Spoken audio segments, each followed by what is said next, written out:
and trying to get you to wake up and see the reality that is out there and what the voice in your head is thinking that it's trying to protect you from. So that's the intent of the of any profanity that may escape my lips. So here's what we're going to cover today. A whole bunch of stuff. You can read through it. Doesn't really matter. We'll just jump right into it. So we're in mid-March.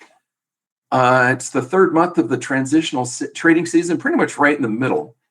Transition season ends, end of April, early part of May. And as you go through and look back in your journal that you should be writing now, you're going to see that there are not that many catalysts typically that drive the market once you get through the end of earnings season in March.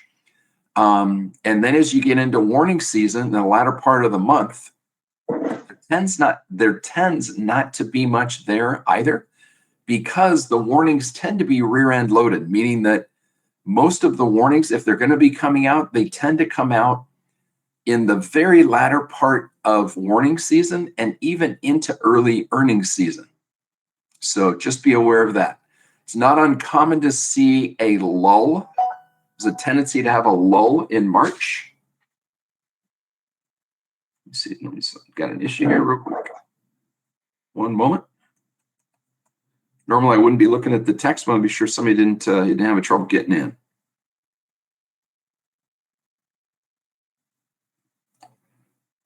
Jennifer, yeah, let me do that real quick. Sorry, everybody.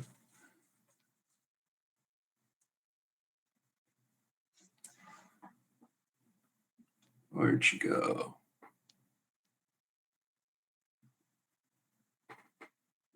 Jennifer, if you can hear me, I don't see you in there. So I think you've already gotten booted out, so you shouldn't have trouble getting back in. So you should be good to go. Respond to her text real quick. We'll keep right on going.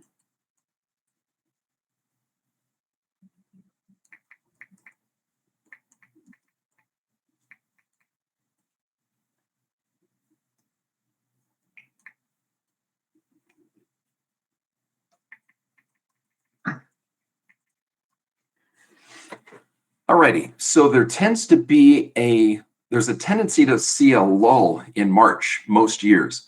And that doesn't necessarily mean that it's like a massive decline. It could be a weak decline. And it isn't really the size of the decline that we're trying to anticipate or looking at, but rather just it's more of like a break in the market's direction. And by a break, that could be really just a change in market direction, or it could be like the market's taking a breather. And if you go back and study the charts, you'll see what I mean. And over the last 15, 18-ish years, you'll see that March can be the end of a bull market like it was in 2000.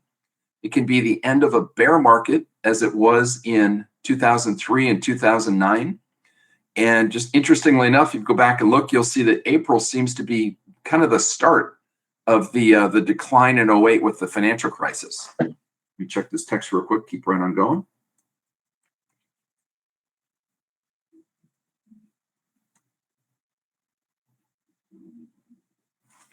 All right. So at this point in time, as we go from March into April, you're going to find that you're going to be noticing more of the good trades are showing up on your stars and subs, and very little should be showing up on your scrubs. And as well as any split stocks that may be out there that are still in that 9-week window of opportunity. One of the things to keep in mind too, going forward, is when you signed up for Fast Track, you signed a non-disclosure agreement. And I'm not worried about you. This is not, hey, keep your mouth shut. This is not a lecture, a wrist slap on that. What you have to be aware of is that, and in some cases I see more of it, in some cases I see less of it because of COVID. It was more prevalent with COVID when we're meeting in person because we had a lot of mingling going on in the POWS sessions where Fast Track people would be there.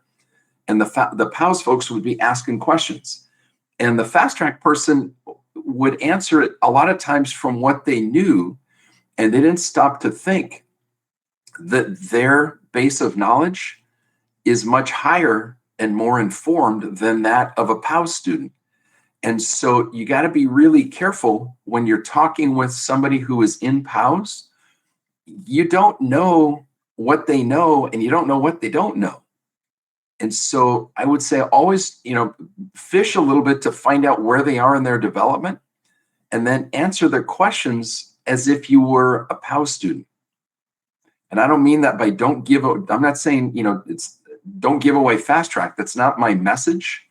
Of course, I don't want you to do that, but that's not my intent of saying that. What happens is, with your know-how, you're talking at a college freshman, college sophomore level to a third grader about advanced math. And the third grader is asking you basic math questions, and he or she's trying to figure out 2 + 2 and division or multiplication. And then you're in there talking about derivatives in calculus or integrals or whatever other things you might be going on there, math theory. And you're going to potentially influence them in a negative way. So be very careful when you're talking with somebody who is behind you on the learning curve.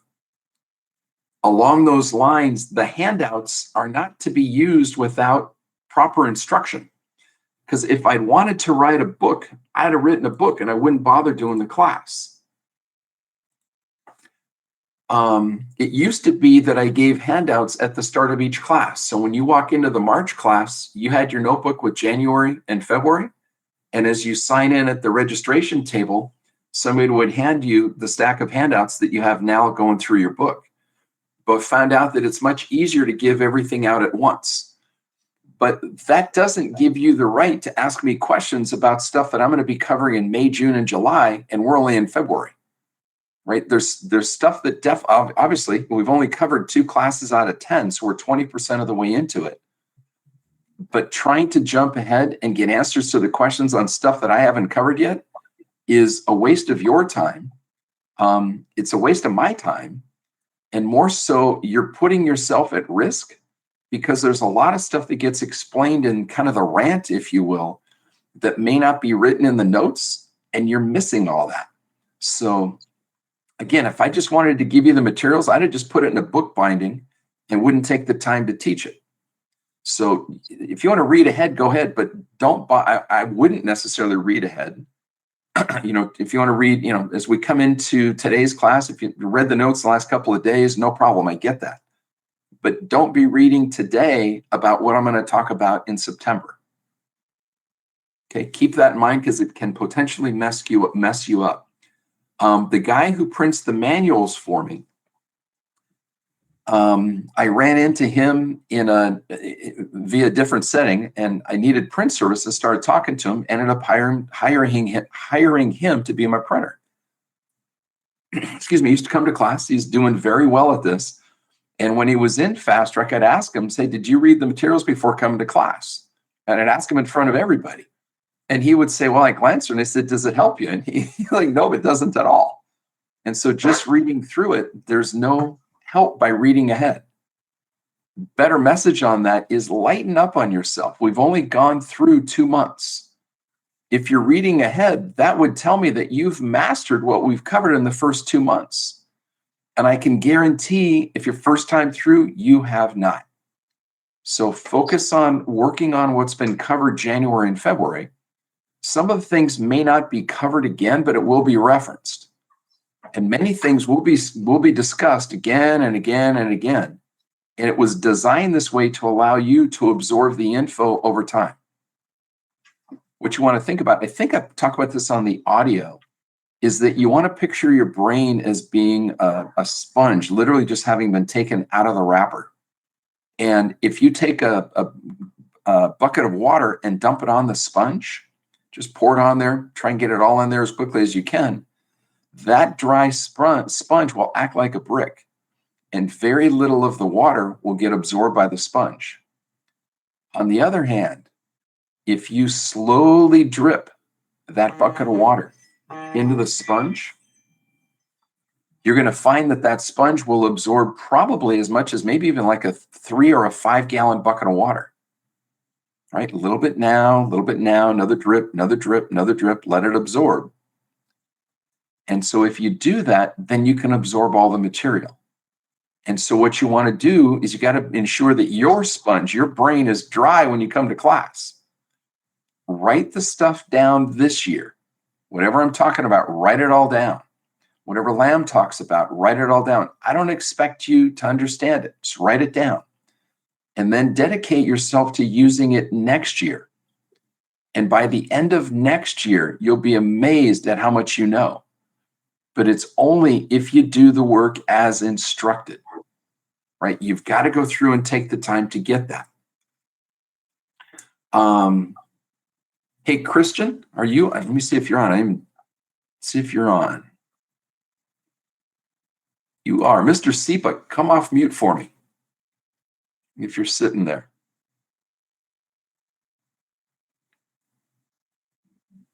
He may not be. All right, he's probably in there grabbing lunch because he's heard this before. And then somebody's going to text him and go, Hanson was just calling you. Nope, he just texted me. Give him a sec. The reason I was calling on him, let's see when he comes back on. Well, you know what? I'll just keep right on going. This happened a few years ago in my notes. I've got it back from 2014. This is like 6-7 years ago. And oddly enough, it happened this year as well. And I hadn't even thought about it until I read through the notes on Thursday and Friday as I was prepping for today. But somebody had reached out to me after class 2 of POWs this year. And Christian, go ahead and unmute yourself. I'll tell my story and then I'll bring you in. But they came up to me after class 2 and basically asking a fast track question. Let's say came up to me and called me. And their comment was, man, this stuff is really, really good. He said, yeah, well, what are you thinking? And he said, looking back through my notes, when I look through my journal, when I look through my trade log, and when I look through my personal journal, he said, I didn't know it at the time. He said, but looking back, I can see in my results that something clicked maybe around June. And this was his second year. He was referring to his second year. Now he's in his third year in Fast Track. And he said, it's interesting. Some people, it clicked for them earlier than me. And at first that bugged me. He goes, and now I don't care. And some people, it still hasn't clicked for him yet. He said, but what's really cool is that once it clicks, he goes, this stuff is totally life-changing. And it's not just how you behave or what it teaches you in the stock market, but it's what it shows you about how to succeed in every facet of life. He said, but it's really, really hard to talk with people about it if they haven't taken the class. He goes, so I've just learned I got to keep my mouth shut, and then I got to develop some friends. And he said, how soon will you be going back? If the economy opens up here, the world reopens, how soon will you be going back to doing live classes so I can, build up a broadening set of contacts that I can have these discussions with? He goes, because while the webinar is great, he goes, I don't know anybody. I hear you mention names, I recognize some voices, but really want to be able to get and do that. So it was pretty interesting that they had mentioned that. Christian, I see you're on what I was talking about before. I don't know if you heard it or listening or not. Talked about how when you go through class the first time, to write it all down and dedicate yourself to using it next year. And then by the end of next year, you'll be amazed at how much you know. So Christian, you and I just had this discussion. I think it was earlier this week.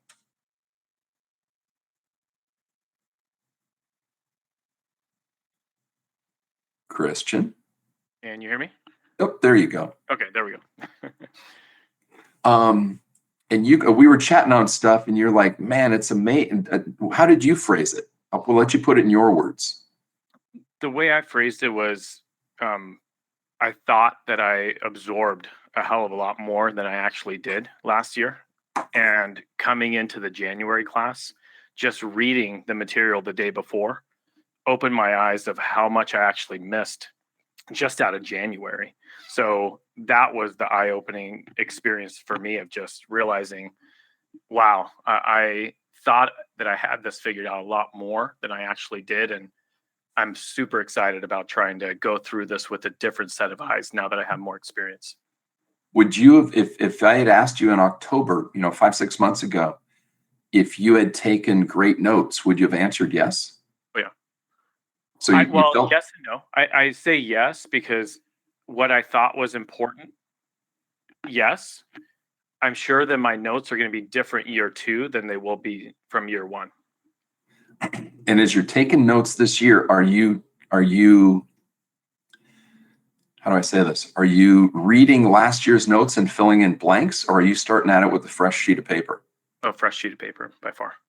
Okay, so whatever you captured last year, you're not referencing as you're sitting listening to me now. Nope, brand new. And I number all my pages. And last session, I had 37 pages of notes. So I'm just plugging away. My hands cramping. Okay. Yeah, they have this thing called a keyboard. That might help. Very cool. Very cool. Thank you. Thank you. So, and the reason I share that is, here's a guy that thought he was capturing it all last year, and realized when he went and looked in the January session, he realized how much either he had missed or hadn't, I guess, maybe missed may not be the right word. And my interpretation of that is how much he hadn't absorbed. It was there and probably read it, but it didn't really sink in. And so the message behind that is you got to come at this with the idea that you're a dry sponge looking to absorb as much as you can. I don't need you to understand it going through. I need you to write it all down. In fact, let me rephrase that. You don't need to understand it first time through. You need to write it all down. And then as you go through your second and third and fourth year at this, now the pieces start to fall into place. Also, I get questions regularly from people about, hey, how do I balance? How do I balance learning the stock market, which seems to take a lot of time, and also be, balanced with having a well-adjusted family life? And if I had to choose one or the other, which would you choose? And the answer is, I don't think you choose one or the other. Answer is you choose both. It's not just family, and it's not just the stock market.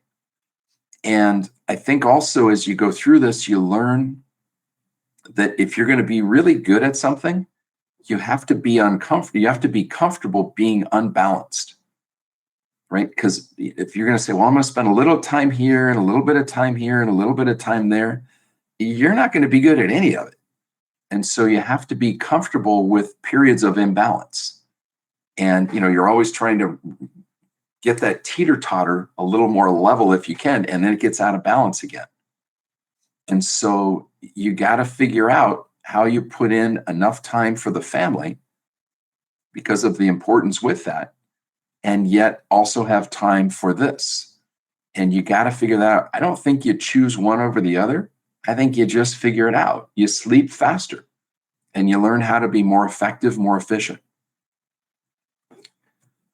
Couple of books to read going forward. I think they've been on the list before. Secrets of the Millionaire Mind, a great book by T. Harv Eker.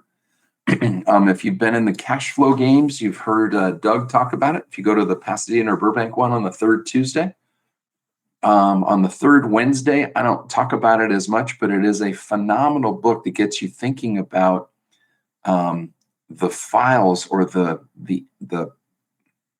it gets into really your thoughts, your beliefs, and your actions. It's a great way to go through it. Take a read through the book. I don't need to discuss it here. The other book that I think is awesome, there's a movie on it, which I don't think did justice to the book. The book is called The Lone Survivor. There's the guy, Marcus Luttrell, he was a Navy SEAL, if you don't know the story, as they were going to do some, what's what I'm looking for, a mission behind enemy lines. I think they're in Pakistan or Afghanistan, one of the stand countries. And as they get dropped off, something went awry. If I remember the story right, there was maybe a 10, 12, 14-year-old kid that was herding goats up in the mountains, stumbled on these guys, and they were torn as to whether or not they should basically kill him so that he wouldn't go down and reveal their location to the Taliban that was rumored to be in the nearby village, or if they let him go. And the movie really focuses on what happens, the fact they chose to let him live, and then these guys got overrun by the Taliban. And that's where the movie focuses on. When you read the book, in my opinion, puts a lot more focus on the training that these guys go through to become a SEAL. And I got the most enjoyment out of reading that. I don't want to say anybody go through what these guys went through in Afghanistan, but the mental prep and the physical challenges that these guys are put through in training is phenomenal. And while it no way compares to trading no way compares to that, there is a modicum of similarity in the mindset that it takes to succeed when you're continually getting beaten down. And that's when I read that, I thought, man, these guys are talking about trading without the risk of life. It's the risk of money. So if you've not read the book, if you've seen the movie, great. Don't worry about the movie. Go read the book, Lone Survivor. Again, he does a podcast. I've listened to a few episodes. It didn't grab me for the way I was hoping that it would. It's up to you. You can go take a listen, see if it grabs you. I've not had anybody come up to him and say, "Oh my gosh, this is awesome," in the analogies to trading. But the book, I think, did a great job. Next topic we've got is, I put in the notes as wealth versus a poverty mentality. And as I keep reading through this year after year, I think I want to go back and change this and really say it's an abundance versus a scarcity mentality. And there's a huge difference between the two. And you've got to work on I put wealth, change it to abundance mentality. And people that think from a perspective of abundance, they assume that there's a risk of loss in their money in every undertaking that they do. What they do is, they analyze the risk, and then they proceed forward with the knowledge that that risk exists. They don't gamble, but they accept the risk. And on the other hand, people that have what I call poverty, but it's really more of a scarcity mentality, they shun all risk at all cost. And so what's interesting is they approach risk with abandonment. Think of people playing the lottery as kind of their retirement plan, right? They probably have no business spending even $1 on the lottery when they've got grocery bills and credit card payments and whatever other debt that they're ignoring by doing that. And so what you need to understand is you got to understand risk. It doesn't mean you avoid it, but you've got to understand it and you accept it. And the reason for that is you are never going to find a risk-free trade. There's always risk in a trade that you do. And if the trade doesn't work, you close the trade. It doesn't matter. You go on to the next one. And remember, it's all about making the brick. It's the proper entry. It's intelligent exit. You do it according to plan. And it's interesting that that's what successful people do across any and all endeavors. And so you're executing according to your plan, but you've got to follow the instructions that are part of your plan. What happens with that too, some of you come up to me under Chris and you got questions, which is great. You'll email or you'll bring a chart with you. And it's interesting, you look at that and the chart has stuff on it, or your email will mention stuff that we don't use. And that could be volume, it could be another indicator. Some of you had different time frames. Understand, when you do that, I can't help you. And more importantly, you're wasting your time. When you add other time frames, when you add other indicators, what it's doing, hear this loud and clear. You're telling yourself, and I'll use the dating analogy, it's allowing you to make a pretty girl, an ugly girl, you're convincing yourself that she's pretty. And I use the meth scab examples. I use it for a guy. You're looking at an attractive date. And you look at all these criteria, but you're ignoring the big obvious trait is that they got meth scabs all over their face. And you'll say, yeah, but look at the eyes. They're beautiful. Look at the physique. They got such a great smile. They've got money. Their parents are nice. They've gotten blah, blah, blah. You're missing the overarching thing by getting wrapped up in the minutia. You say, yeah, but. All that yeah, but is bullshit. Quit adding shit to the charts. It's screwing you up. This stuff works. You say, well, somebody told me I need to add this shit. They haven't done it my fucking way yet. They've added other stuff. They haven't proved that it doesn't work. Don't do it. I know the method. Lamb knows the method. I've taught others. Lamb's taught others. It works. It gets you there. What happens is if you add other stuff to this, you don't know if it works. You're trying to add something that you think might be an improvement, but you say, well, I did a little back testing. Dumbass, you did your back testing in a fucking bull market, right? And you're trying to get in on trades that aren't there. It doesn't work. When you get into a choppy market, you're going to get fucking killed. Stop adding stuff. You're trying to add something to a proven recipe, but you haven't taken the time yet to prove if the original recipe is good or not. And you're already mucking with it. It's insane. So just follow the instructions. Stop adding other stuff that's not being taught or used. There's a book out there called Technical Analysis A to Z. Now, don't go get it because there's about 300 techniques and 300 technical studies out there. And there'll be some of you that are bozo enough you'll want to use all of them. And if you do know all of them, you'll definitely know what would have worked. Okay? But don't worry about all that other stuff. Follow the instructions. Stop adding stuff that's not being used or taught. Because if you keep adding stuff to the mix, you're creating your own trading methodology. And when you do that, nobody can help you. You got to figure it out on your own. And the idea for spending money to come to the class is identify a trading methodology that works and then put yourself into those shoes and make it work. If you think about it, if you go a little deep, I'll go engineer-esque for just a moment. With Stoke, right? It's an oscillator. MACD is a momentum indicator. And then you've got strength of trend with the directionals. With those three, you're fine. You say, well, I want to use a different oscillator. Okay, go fucking right ahead. Check in with me in 10 years and tell me how you're enjoying your job for the past 10 years. Because what's going to happen is you'll have to figure out all the tweaks. And it's not easy to do. Not saying this is the only system out there, but you're going to end up having to go through unlearning and relearning and then dealing with your emotions because that's what's messing you up. If you try and tweak it and that doesn't work, then you're going to tweak that and tweak that and tweak that. And the issue isn't the system. The issue is you. There's an unwillingness in your brain to follow a proven path. It's arrogance, it's ego. And you got to recognize that and drop it. There might be an absolutely better system out there. And if there is, that's awesome. I don't care. This one works just fine. The issue that makes the system better is not a different technical study. What makes this better is you.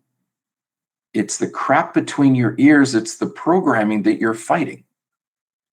You're going to have the same set of issues if you decide to use a different oscillator, or if you decide to use a different momentum indicator, or you decide to use different time frames or different moving averages. There is nothing out there that is mechanical.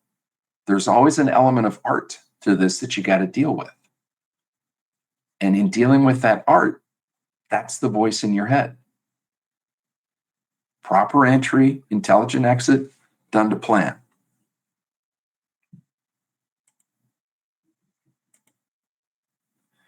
In the abundance versus scarcity mentality, I want you to think about how you would answer if you were to walk, maybe a better question, if you've got kids, if you walk up to your kids and go, hey, Junior, blank doesn't grow on trees, what word would they use? Would they look at you kind of strange? Say, blank is the root of all evil. What do you think I'm made of? Blank? Sounds like there was a TV game show years ago, and it was called Match Game, and they gave us a thing, and you had to come up with some answers for this. When my kid was about 6, maybe even younger, I went up to him and I asked him these questions, and he didn't have any idea. He doesn't grow on trees. He came up with, I don't know, wood or whatever the heck he did, but he did not put the word money in there because he had never heard me use those words. He never heard his mother use those words. People will say money is the root of all evil. Oh, it's in the Bible. It's like, no, it says in there the love of money is the root of all evil. They leave out the love of. What do you think I'm made of? I don't know, water? So you got to think about that. Hey, David, do me a favor. You're the one, man, I'm glad that somebody finds this shit funny. I appreciate the humor, but do me a favor, go on mute. Well, you know what? Just don't make side comments. But when I do say something funny, it's very difficult to not hear the laughing. So if you want to come off, I'm totally cool. But you got to laugh all the time then. So that way I know at least that I got somebody that finds my shit kind of funny. You need a Kramer soundboard. I do. I got to push the buttons. And you got to pause. Yep, exactly. But what you got to do is you've got to change your thinking to be that of abundance and not scarcity. The market's got tons of opportunities out there. And the thoughts that get plugged into your brain about being able to fill in the blanks there with money, that's not originally from you. Somebody else planted that seed in your head. And that seed is planted from a perspective of a scarcity mentality. Like I said, my kid couldn't fill in those blanks. Chris, I'll take you off mute a second. How old's your daughter? Is she 3? She's coming up on 4? She's 4.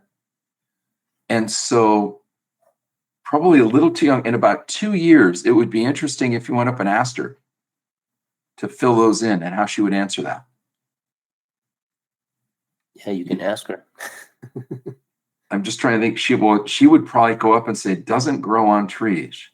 She'd probably answer Papa Pig or whatever the character is. Right? But in reality, you've got to battle against those thoughts that were plugged into your brain by a parent, a grandparent, your environment. And then it's your responsibility to not put those brainwashing things, if you will, in your kids and your grandkids' minds. Because all it is programming. Somebody told you that, and it's not true. And so you got to think about this from an abundance perspective.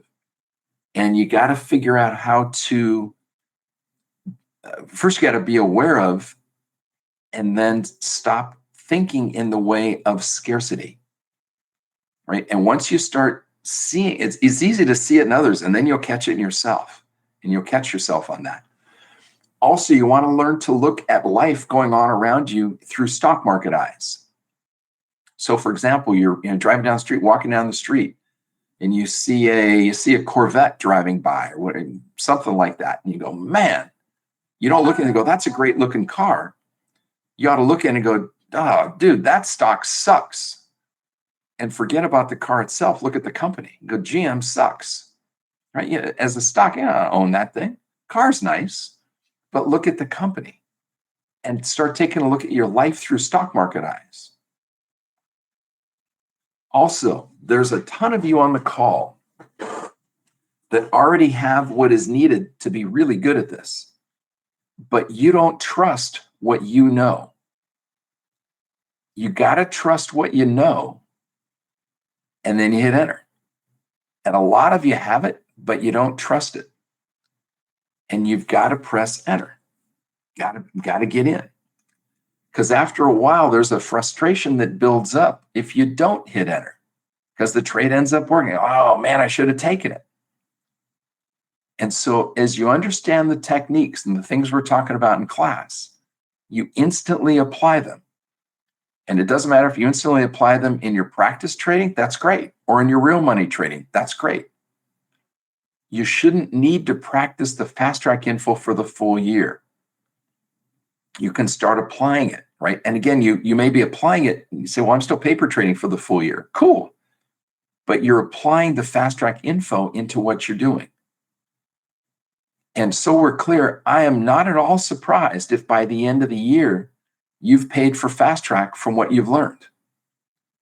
And many people pay for it in the first, after you've been through it a couple of times, they pay for fast track in the first month, sometimes even the first couple of weeks. And their tuition is covered. But they've been applying it over and over and over and seeing it again and again and practicing again and again. Right? And it's the consistent practice, daily basis, every single day.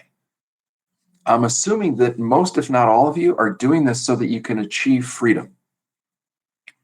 And yet it's odd. You've got a fear of that unknown, right? And it's almost like that unknown is a cage. But let me tell you, life is sweeter and so much better on the other side of that unknown door. And so if you've got the choice, it's always better to go into the unknown because that's where you grow.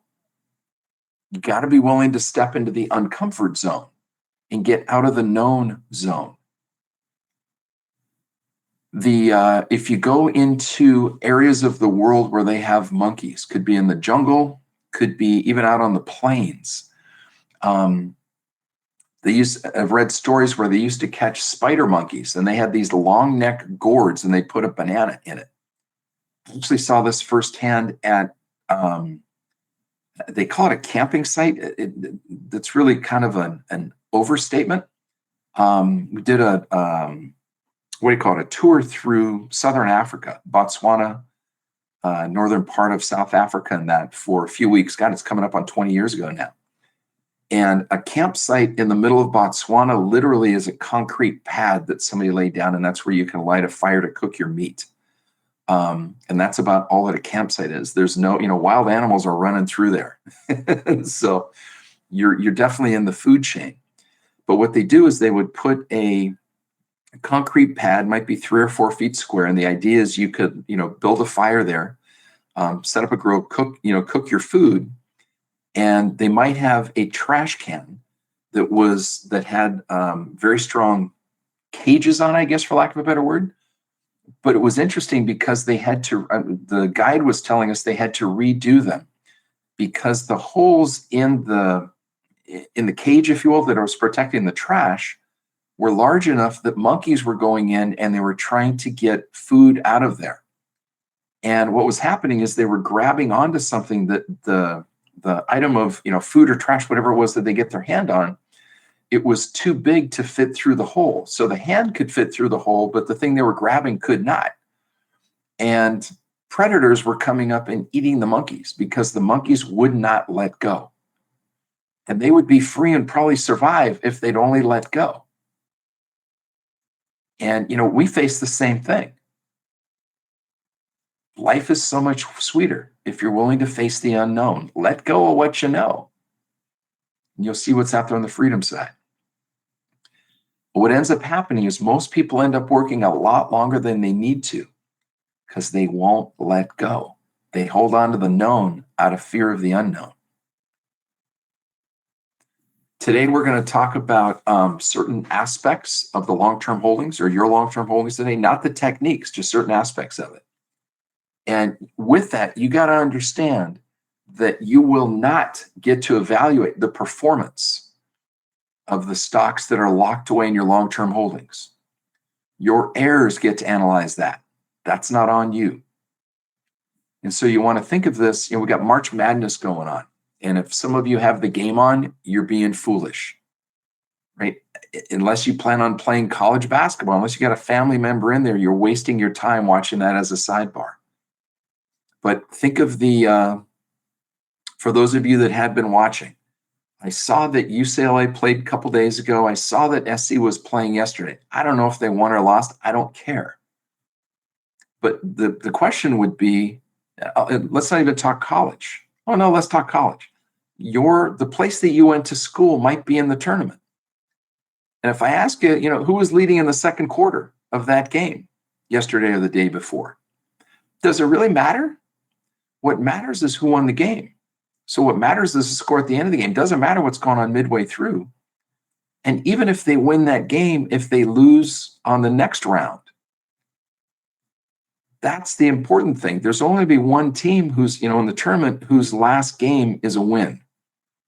Everybody else, their last game is a loss. And the one team who can say that they won their last game when they're in the tournament, they end up being crowned the champion. And so it doesn't matter what happens midway through. It doesn't matter who's ahead at the end of the first or second quarter. It doesn't matter that they made it through the first round of 64. They made it through the full weekend. Now they're in the Sweet 16.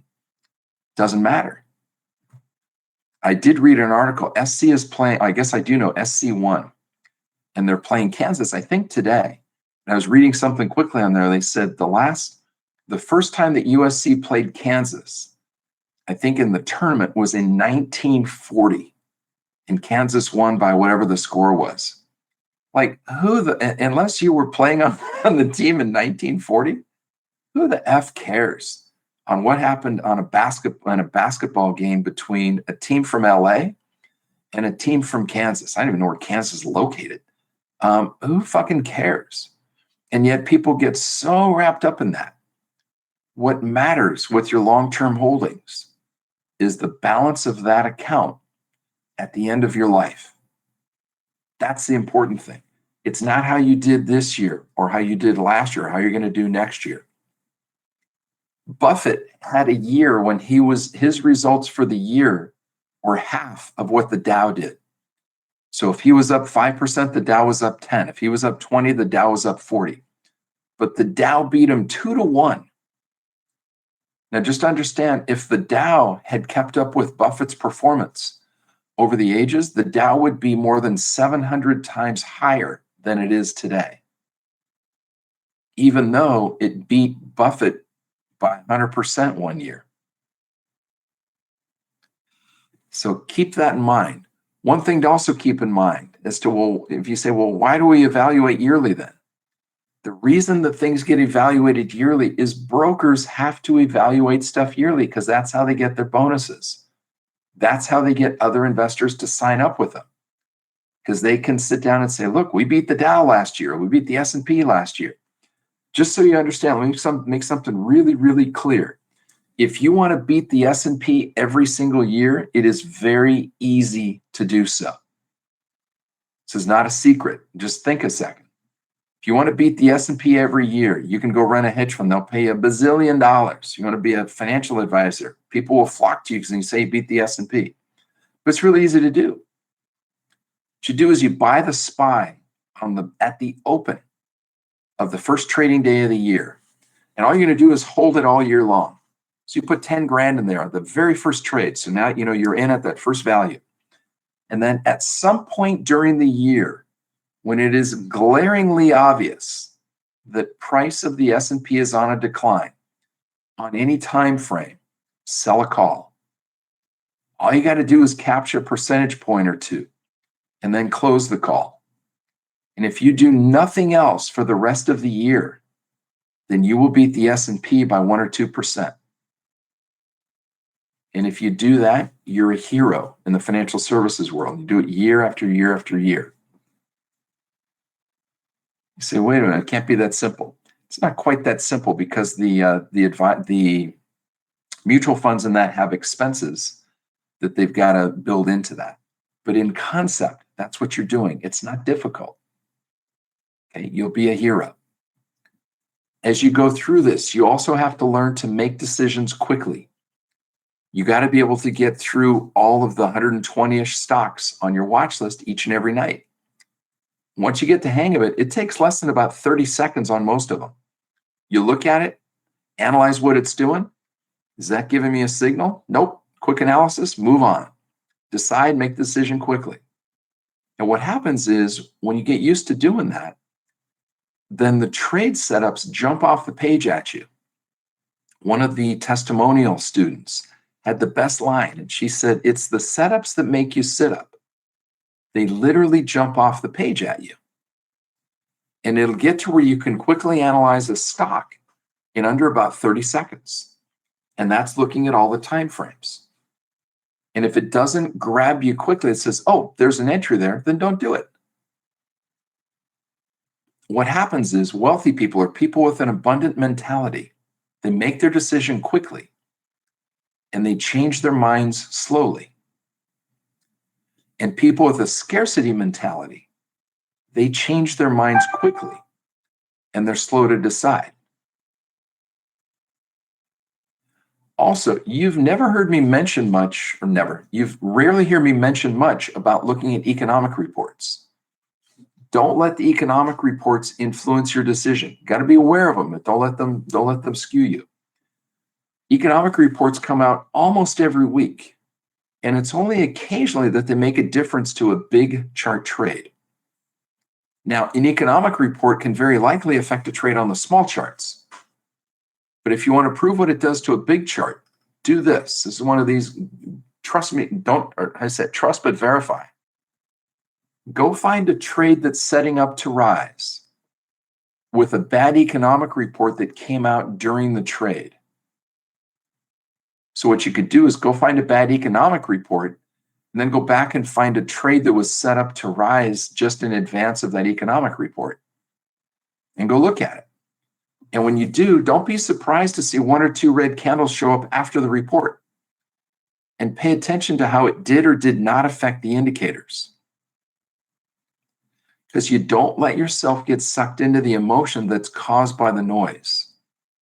If you do, it can cause you to exit the trade just because of the noise. If it doesn't change the indicators, it doesn't matter, right? It is all in the indicators. You stick with the trade.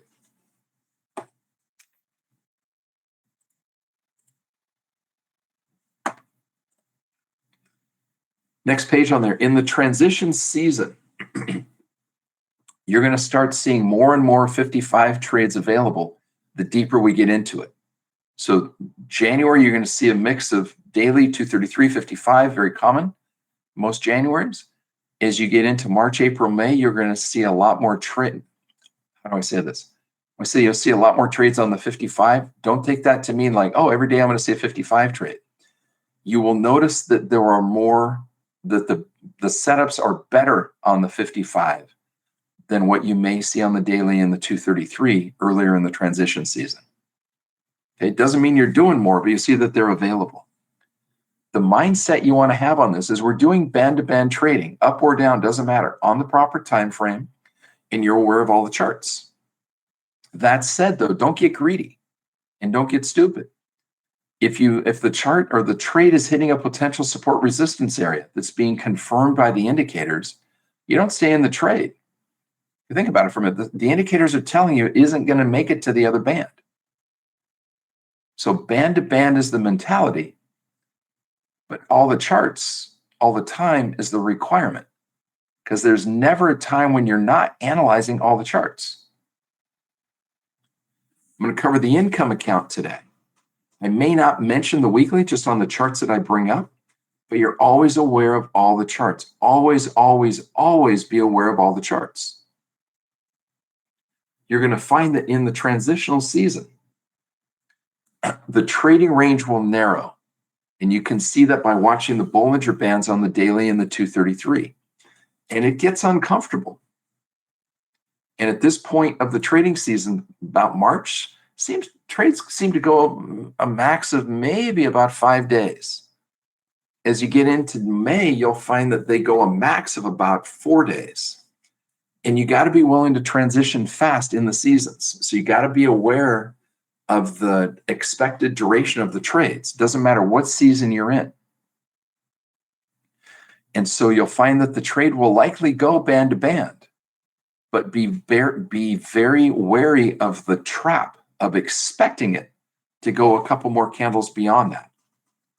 Because you got to learn to trade with the seasons and what's the historical norm for the time of the year. Otherwise, you're going to be behind the market. And once you're behind, mentally, it's very difficult to catch up.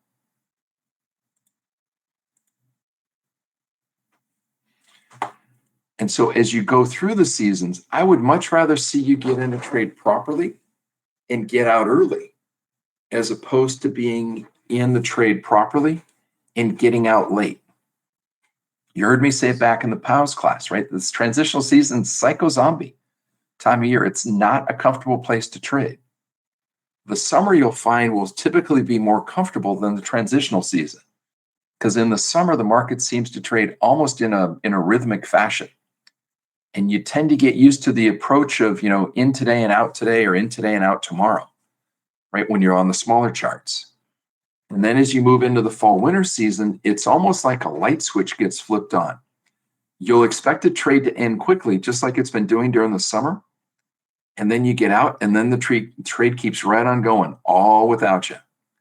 And then you'll see it happen again. And so just be aware of that.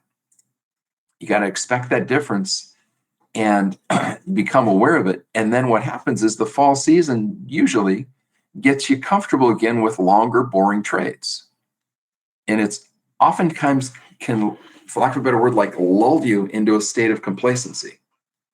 And then boom, transitional season shows up, got the psycho zombie again, and suddenly you're not as comfortable. In the fall season, the longer trades generally are bullish, and you'll find that the bearish trades don't last as long, generally speaking. There may be certain years where it doesn't work out that way, but generally that's what you see.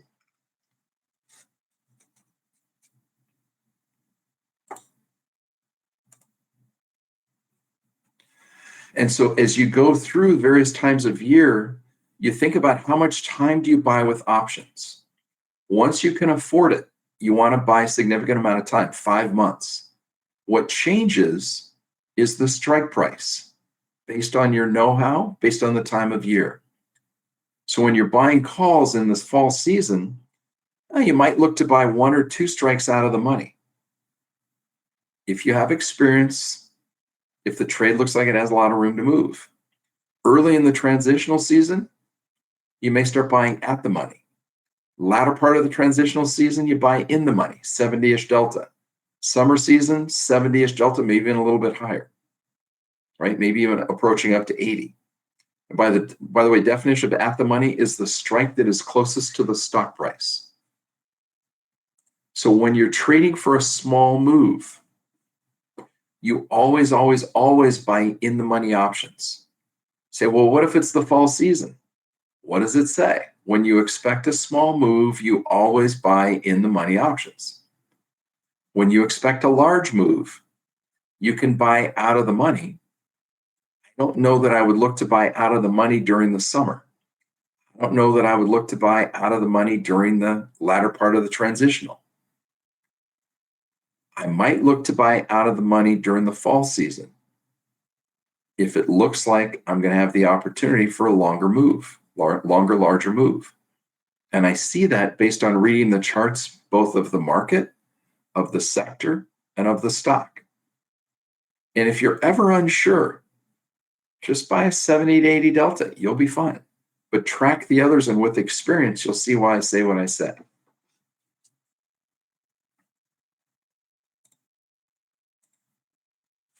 In the spring, and this is important to know, but it doesn't apply every single year, there is often a spring high that is then followed by a little bit of a lull in the stock market.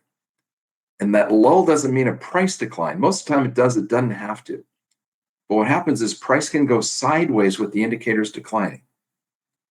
So you never get a spring lull without the indicators making a decline.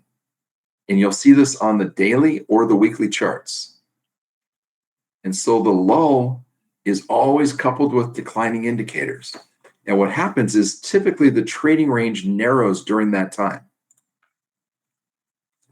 And you can determine that by looking at the Bollinger Bands, because they're the measure of volatility. If the bands are squeezing together, that says the volatility is coming out of the move.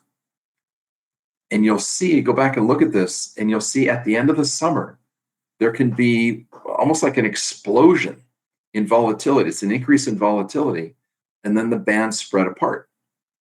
And then you'll see the candles will start walking that upper band. Don't be surprised when that happens. You pay attention to the indicators, and you use MACD as the continuation indicator. Now, just because you see it rising and exploding, a number of you will ask about this. You say, well, hey, does that mean that I can take a trade from a smaller chart to a larger chart and just stay in it? It's called migrating a trade. And what happens is migrating a trade allows you to get into a trade close to the tip of the wick on the bigger charts. But you got to understand that all trades cannot be migrated. It's only a very small percentage of those that can be. And it's a very, very small percentage. There's a lot more trades that cannot be migrated. So don't try to migrate every single trade that you come across. The process for migration starts on the weekly chart. You want to see price at a potential support resistance area? It's being confirmed by the indicators. And so you're keeping an eye on the indicators as well as the histogram on MACD. And when the weekly is ready to turn, but it hasn't turned yet. Now you go down to the daily chart and you see if there's a trade there. And if there's not a trade on the daily, but it's close to turning, but it hasn't yet, you go to the 233 to see if the trade's there. And if the trade's not ready on the 233, but it's close, just not ready yet, you drop down to the 55 to see if the trade's there. And if the trade's not there on the 55, just wait for one. It doesn't mean quit your job and just stay staring at the 55 chart. But you would expect a trade on the daily chart, and you'd expect it to be starting on the 55. And so you do the first trade that you see available that has a band-to-band thought process. So hypothetically, if the weekly's at the lower band, about to rise, about to go up, daily's not going up yet, but it's ready. 233 is not going up yet, but it's ready. You drop to the 55, you're looking to do that first up trade that shows up on the 55-minute chart. You take that 55 up. Now imagine this. Now when the move reaches the top band on the 55, you check all the indicators on the next bigger chart. And if the trade is now showing on the next bigger chart, the 233, then you move that trade there. And now you've migrated that 55 to the 233. And now you watch the trade from there. And when it looks like it's reached the top there, either at a resistance area or the 233 upper band, you want to then go to the next bigger chart, which now will be the daily, and see if the trade can be migrated to the daily chart. In other words, everything's going in the direction you want it to go on the daily. And if it can be migrated to the daily, now you're on the daily chart for this trade, pushing it to the top. You don't go past the daily because we don't trade past the weekly. So once the daily chart says it's done, the trade's over. But now understand, if you've been migrating this trade and now you're on the daily, you can't go back and look at the 55 and go, oh my gosh, it's rolling down, freak out. Because you know and you don't do this on your very first trade that it sets up. You got to practice this. But you know you're going to have red candle moments on a daily chart. And that red candle or two red candles on a daily chart, that could translate to 10, 12, 14 candles on a 55. Which means with 10 or 12 or 14 red candles on a 55, that's going to take it down to its lower band, very likely. And you have to be willing to sit through that on the daily trade on something that you entered on the 55. So it takes a hell of a lot of discipline to be able to pull this off. But if you think back what happened, we got in on the 55. We get in at the bottom on the 55. We went to its upper band. And now we look at the next bigger chart. And if the 233 isn't there, close the trade. But you don't leave the trade. You close it and you keep watching the 55-minute, expecting to see if you get a pullback and possibly give you another entry. And then you get back in again to go back up. But in doing that, you got to understand the weekly, daily, and 233 are ready to go up. And so if the weekly and daily and 233 and 55 are each a potential support with the indicators poised to turn, that's a lamination across multiple time frames. And when you see that, you don't buy puts there. Right? What is that telling you? It's saying it's poised to rise. You're not looking to buy puts. Also understand, as the stock is setting up, everything's down on the lower support area, weekly, daily, 233, even 55. As the 55 lifts, and then maybe the 233 doesn't follow, you close on the trade. You can get multiple 55 entries before it's ready to migrate to the 233. The analogy I use on this is giving birth. It happens, I think it's happened in every fast track class. Now I can't think of one it hasn't happened. Some of the people I haven't called on to use them because they're a little more humble or a little more shy. They want to be called out.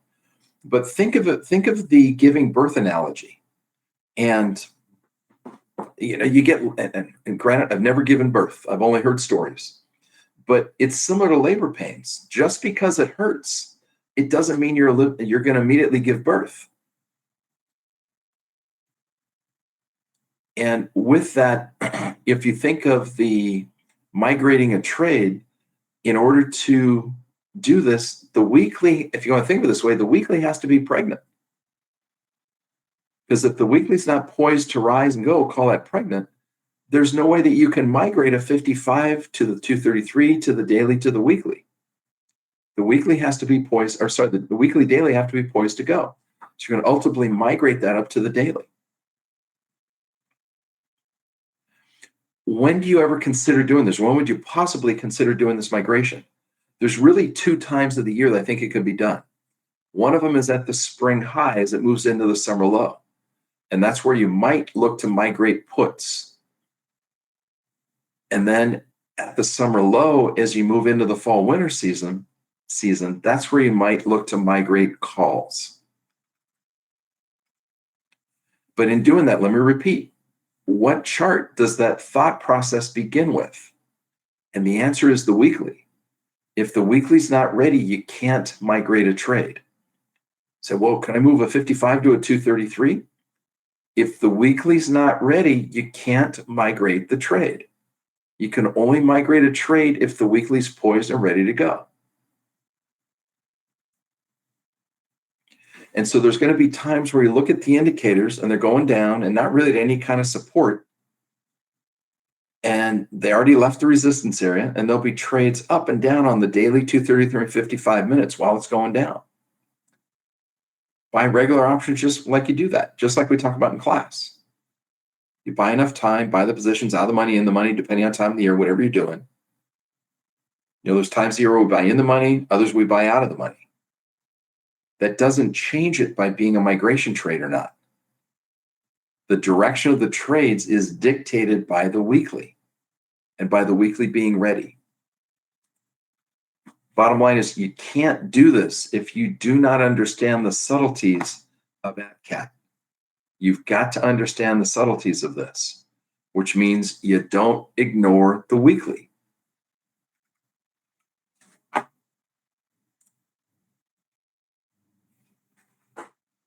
Been going 45, an hour and 15 minutes. Any questions on what I've covered so far? Yeah, Chris, could you repeat when you said when you're supposed to do this? I caught the first part of it. Spring high moves to summer low, but I missed the second half of that. No problem. So the 2 times a year, spring high into the summer low, that's where you would look to potentially, and it's not a guarantee, potentially migrate puts. And then, Roman, the second spot is at the summer low as you're going into the fall winter season. And that's where you might look to migrate calls. But again, the weekly has to be poised. So at the spring high, you'd want the weekly poised at the top coming down. And at the summer lows, you'd want weekly poised down at the bottom band set to rise. Does that make sense? Yeah, got it. Thank you. You're welcome. Hey, Chris, at some point, could you show us an example of this? Yeah, when Lamb comes up with charts, we'll have him go through and find one. Hey, Chris, Cool. Thank you. I have a question about this. Have you noticed more success towards the fall winter trading season since the moves are a little bit more gradual for bullish moves as opposed to in the spring bearish moves being a little bit more abrupt? You nailed it. Tim, that's brilliant. That's exactly it. And so what he said was to repeat that. These are, I won't call them easier, but lack for a better word, but I'm going to use the word easier.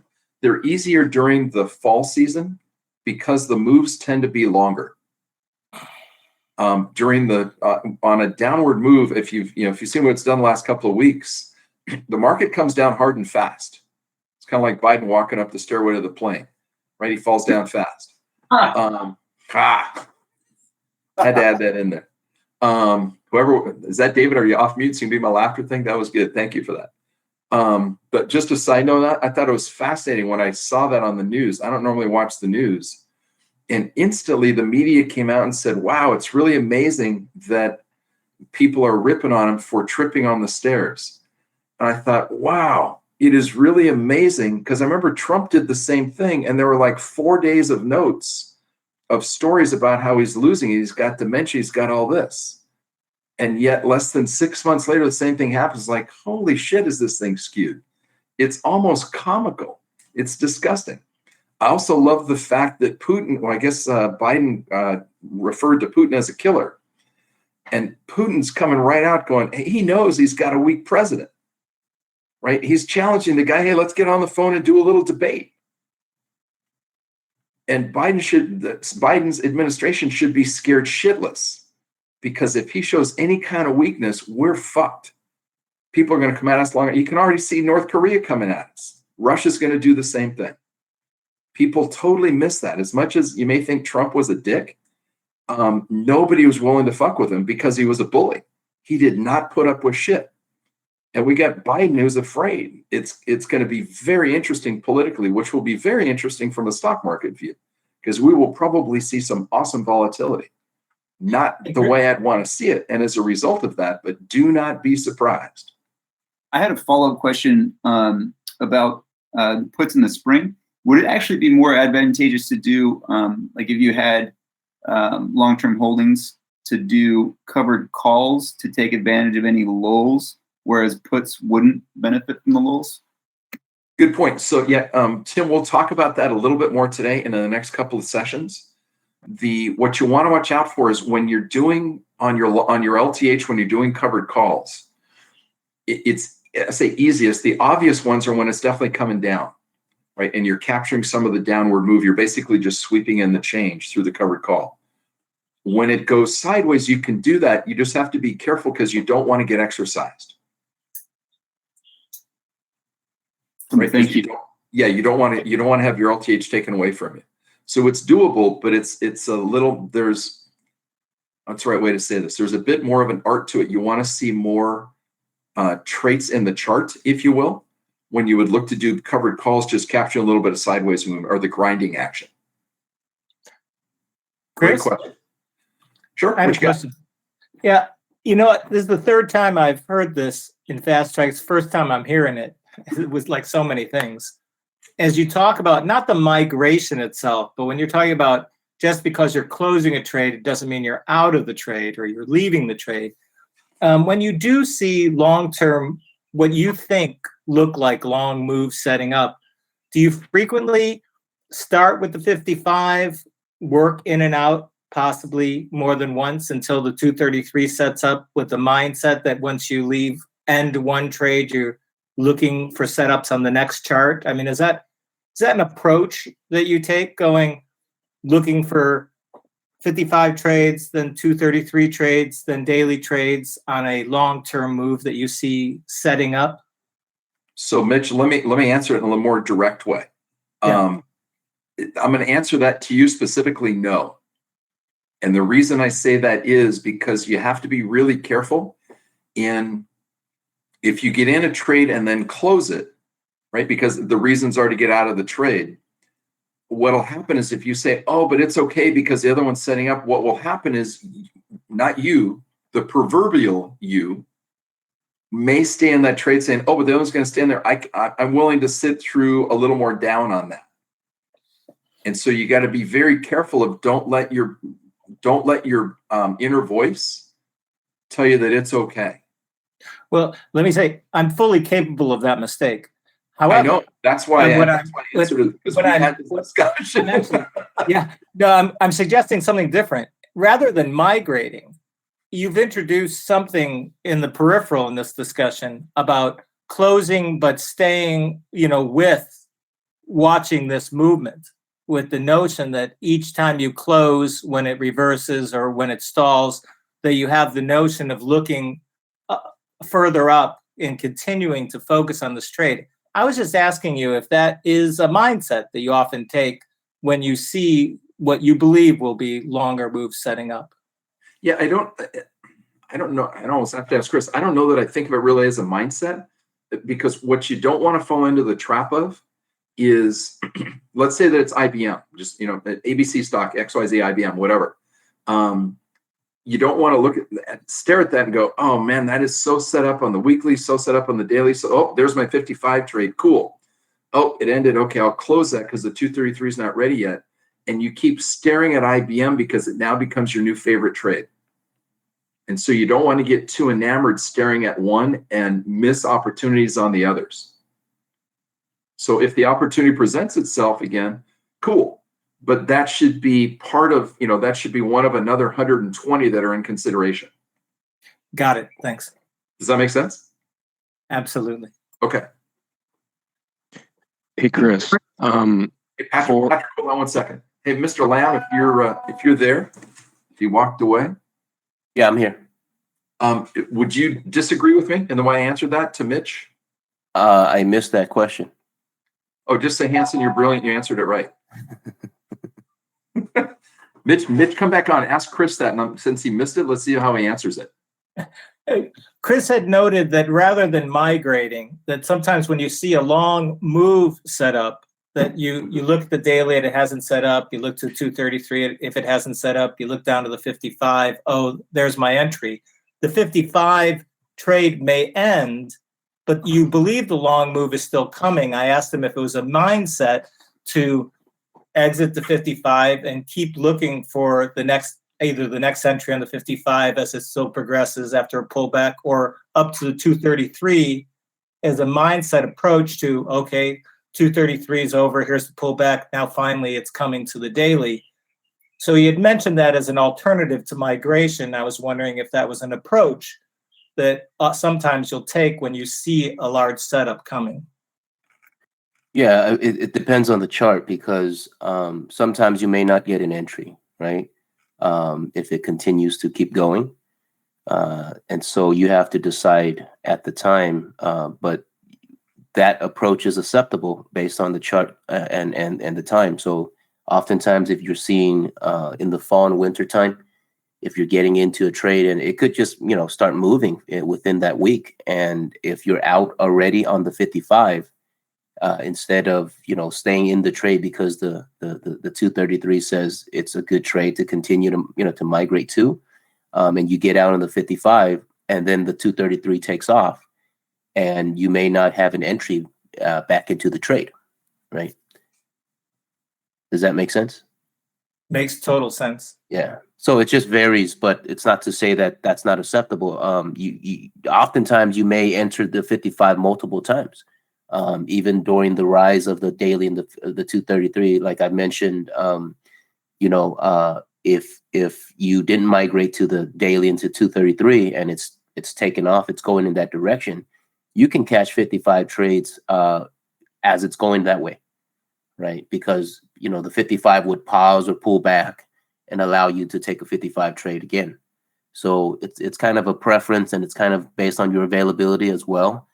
Some people may prefer to, let me just to get the, set this trade and let it go to the big chart and let it run. And I'm okay with 55 pullbacks, right? Some people are, sitting there watching the charts all the time, and they may decide to get out and then wait for a 55 reentry. It's all preferences and based on your experience.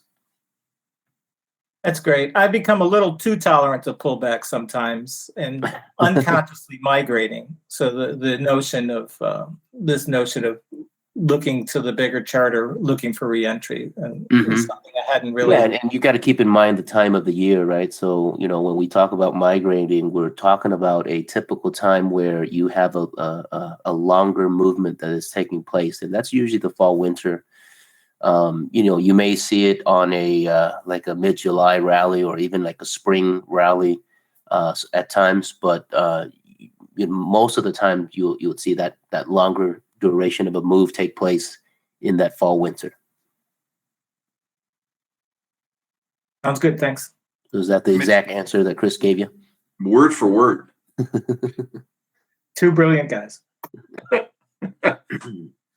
Chris noticed he said neither one of us was good looking. Did you catch that? No. Chris, would you elaborate on the concept of the Stoke being an oscillator? Yeah, so a good question. So John, when you look at Stoke, and maybe when Chris brings up charts, we can look at it a little bit deeper. So Stoke RSI, it oscillates. The way I think of it, Stoke RSI measures the relative strength of the stock to itself. And so it oscillates from, weak at 0 to very strong at 100. And it bounces in those ranges. So it oscillates, back and forth, back and forth, back and forth. Whereas MACD is more of a momentum indicator. And so when you see a stock that's going on a move, continued move in the same direction, you'll see that the MACD indicator ends up being wide and spread, and the histogram bars end up being pretty large, or at least in a consistent direction. Would you continue now to talk about the directional? You're talking about directional being strength, but do you mean like the ADX or the DMI? So the directional movement indicator so ADX gives you, I'm trying to remember how the math on this works. You really don't need to know. The important thing I pay attention to on the ADX is when I see it very high relative to itself. It's usually, most stocks, it's rare to see one get north of 70. Sometimes even north of 60 is pretty rare, but it's very rare to see one north of about 70. All that tells you is that move is much closer to being done than it is starting. And so if you're in that trade, you see it getting up in that range, maybe start looking for an exit. And that also says if you're not in the trade, and usually when you see that, and let me back up, when you see the ADX well north of 70, up in that range, and again, go find 100 examples, you'll see what I'm talking about. That stock usually has been moving in the same direction for quite some time. And when it gets up in that range, a lot of times you'll see it on the bands. And the bands are spread. And you already know when you see the band, if you're in a trade and the bands are spread and it's outside the bands pushing it, you start looking for an exit, right? And now you're finessing whether you're going to get the extra 50 cents or $1. But at that point, you're looking for a spot to get out. And the ADX is in a way confirming that for you. And then that also will happen that when you'll see the ADX value very large, if you're not in the trade, that's a little bit of a hint to say, current move's probably getting close to being done. It's not an entry signal for going the other way, but it does tell you it's very likely at a minimum to go sideways, if not start to do some kind of reverse. But again, you got to pay attention to what the bigger charts are telling you too. And then when you see that ADX value up in the 70 range, very common to see one of the DMI lines be way down at a low. If it's red line if it's been going down, green line if it's been going up. And you'll see those down at an extreme. And that just goes in concert, if you will, with the ADX value being extended. I know that was a simple question, but thank you. It helps out. No problem. Hey, Chris. Yes. As for on the seasonal adjustments about when to buy calls and what strike to buy. So I know with POWs, it was like 70 plus delta. So now for practicing paper trading, I mean, we apply this like for fall, winter season, buy 1 or 2 monies out of the strike. And then, because I don't know. I just recently experienced, when I bought a put option in the money, 70 delta, and it was going down after. It's like, oh, sweet. Okay. Hit my target. Then I pull it out. It's like, wait, I actually lost money on this, but I'm looking at this is that we would apply the same thing with puts, right? Well, let's back up. So you got on the trade you're talking about. So you got in the trade when you said, oh, sweet. Was it, oh, sweet, trade's working, or oh, sweet, I'm looking at how juicy my return is? What was sweet referring to? Oh, no, it was sweet that, okay, it hit my this is where I get out to take my profit. Okay. Like that's where the price hit. And I'm like, okay, it done according to plan, got out. And then after I, documented everything, and then I went to go look to see this is what the ROI was. I'm like, wait a minute. Oh, I actually lost money even though it went in the direction and I hit my target. And I'm like, Patrick, let me ask you on that one, how, just to get specific on it, how much did that stock move down? Was it $1, $2, $8? It was 3. And when you bought that put option, did you buy 5 months of time? No, I didn't, because I was going off that I can right now only afford to go out a month. Okay, so you at least want to go out to next month, so at least 6 weeks. Okay. No problem. And then 70-ish plus, 70 delta plus is fine. What you may have found when you bought it, if on the day you bought it, it had a large candle. Okay. And if you find that what happens is on that large candle, so this is where you get into the Greeks. very likely the volatility was high. Vega was high. You don't need to go in there and dig under the hood to recognize whether Vega is high or not. Not worried about that. But very often what will happen is Vega will, when you get in on a big candle, the premium will be inflated on the option. Okay. You want to know why? It's because of Vega. But so now then, if the following few candles are much smaller in size, then you're going to find that even though the stock is moving in your direction, the option premium may actually go against you. Yeah, And I think you that's said what there was a $3 movement. How big was the or what was the price of the stock? So I'm going back to take a look right now. It doesn't have to be exact. Is it a $30 stock? Is it a $300 stock? It was DocuSign, and it was Pretty high 252. priced. Yeah, 252. And So you see, so a $3 movement might be $1. And so you when you're paying for a $200 something stock, you buy the option, the bid ask is kind of wide.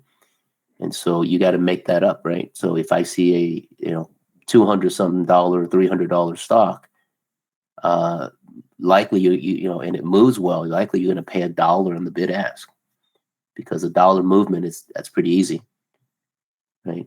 And so that's why when we trade, we want to target at least 2 to 3%, and that's typically seen on a 55 chart. But if I'm trading a big chart, I want to be 5%, maybe 10% of movements, right? Depending on the environment, right? If the environment says, a 5-10% move is very common, that's what you want. If the environment says the big charts are, 5% are good, then okay, let's target that. But does it make sense? Because you got to make up for the bid ask, the spread? Yeah, that makes sense. Yeah. So, and then also, Chris mentioned about the volatility being baked into the option price. And again, it doesn't even have to be a big candle, but let's say there's some impending event. So maybe a Fed announcement or something coming up the next day or two. And so that would be priced into the option if you bought it, a few days prior. And then after the Fed announcement, it gets sucked out. Or any event that is known coming up, they'll price it into the option price. Or sometimes you may buy it early, in the first hour, and the option prices get juiced a little bit. So you may overpay for it, or I wouldn't say overpay, but you're just paying a higher price for the option. And then by the end of the day, or after the first hour or so, it gets a little bit more reasonable. And then so even if the stock doesn't do anything, you would find yourself, a little bit down. Okay. cool. Thank you. Patrick, that's one of the things that you'll run into as you go through this. You'll be correct on stock direction, and yet you can lose money on options. And so if you had just done the stock, if you just gone long or short the stock, you'd have made money. But with the option, you lose money, and it just frustrates the hell out of you when you're new. And you'll hear me tell people again and again, it's like, just track the options prices so you get an idea of how they're moving. But don't judge your results based on your options performance. Because as you gain more experience, you'll recognize times where you can see a stock's going to move and you think, you know what, I'm just going to trade the stock rather than the option, because I'm not sure if I'm going to get enough movement there to offset the bid ask. Okay. Yeah, I wasn't like criticizing myself. I definitely wrote down, I was angry and mad about it, but I'm just like, well, I was still able to predict it was going the right way. Yeah, it's a learning experience. I want to look at it as what did you get out of it as part of you learning how options work, right? And you're getting better by doing it, by practicing it or doing the trade. So you want to look at it as something you have to overcome to get better. And Patrick, when you said you're angry or mad, were you angry and mad at the market, at the option, or at you? I was angry at just what the option given me, but I'm taking it as a learning experience. It's an area I need to focus on. No problem. Yeah, because what you got to be careful on is don't let that anger be reflected at you. Right. It was beer money. Patrick, you hear what he said? What? It's beer money? He was angry about some beer money. Yeah. Hey, Chris. Yes, sir. Guys, a quick question about migration and like the intradays. Obviously, like the intradays are different in a small time frame. Does it not really matter the time of year if you were to do them, or do you guys ever do migrating on the intradays? Obviously, the 55, is. So Luke, I cover intradays in I think August. Okay, I wasn't sure. I can wait till then to ask about it. Yeah, no problem. But to answer your question, no, I don't migrate them. Okay, Yeah. Cool. Other questions? Hey Chris, I have a question. Hey, Ty. When you're describing that how you go from the weekly, you look at the setup, looks like it's about to churn, but it hasn't churned yet. And then you went to the daily and then the 233 and the weekly. I've been seeing that a lot where the MACD hasn't crossed up, but you can tell that it's starting to go churning, right? And then you try to trade a trading up on the 55. I couldn't help but think, you kept saying that you want to make sure you follow the same trend as your bigger graph. In this case, right, the weekly, daily, and 233, the MACD hasn't crossed yet, so they're still in a downtrend. Is this just because of a fast track thing, or can you talk more about that? So what you want to do, Ty, is remember what I said early on about some of the stuff we talk about won't make sense, just write it down. If it doesn't make sense, cool, you go back and review it. The easiest way to go after this is go in the direction of the bigger charts. Right? So if the weekly chart is going up, then you trade up. Weekly chart's going down, you trade down. But now you're going to find as you gain more experience, you're going to find situations you say, man, I've seen literally hundreds of these over the years where when I see this kind of scenario, that's poised to rise. And I know that's about to go. And at that point, you start to practice those, you'll see that. The best analogy I can come, that's why I refer to these things as being pregnant. So Ty, let's do this. You and I, you come on down to my neighborhood and we're going to go walk around. We'll walk around in a mall or on the beach, wherever people happen to be with masks on. And what we want to do is I want you to point out somebody that's going to be giving birth soon. Or is going to be giving birth. I'll just put it that way. You're not going to go look at skin. You're not going to look at guys, right? Because that's not possible. So that knocks out half the population. And now you're only going to look at females. Okay. So now we got half the population you look at, the other half you ignore. And then you realize it doesn't make any sense to stare at a skinny girl because she's not pregnant, right? You want to only stare at people that have the big distended belly.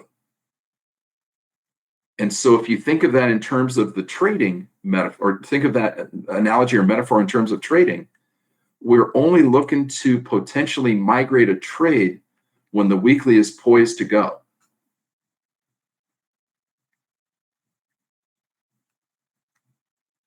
Got it. I see. But if I take a 4-year-old walking on the beach and say, okay, find someone who's pregnant, they don't know. They're going to point out some fat guy. You go, oh, he's pregnant. It's like, no. That's right. It takes a little more experience to point out to a kid because they don't have enough experience yet.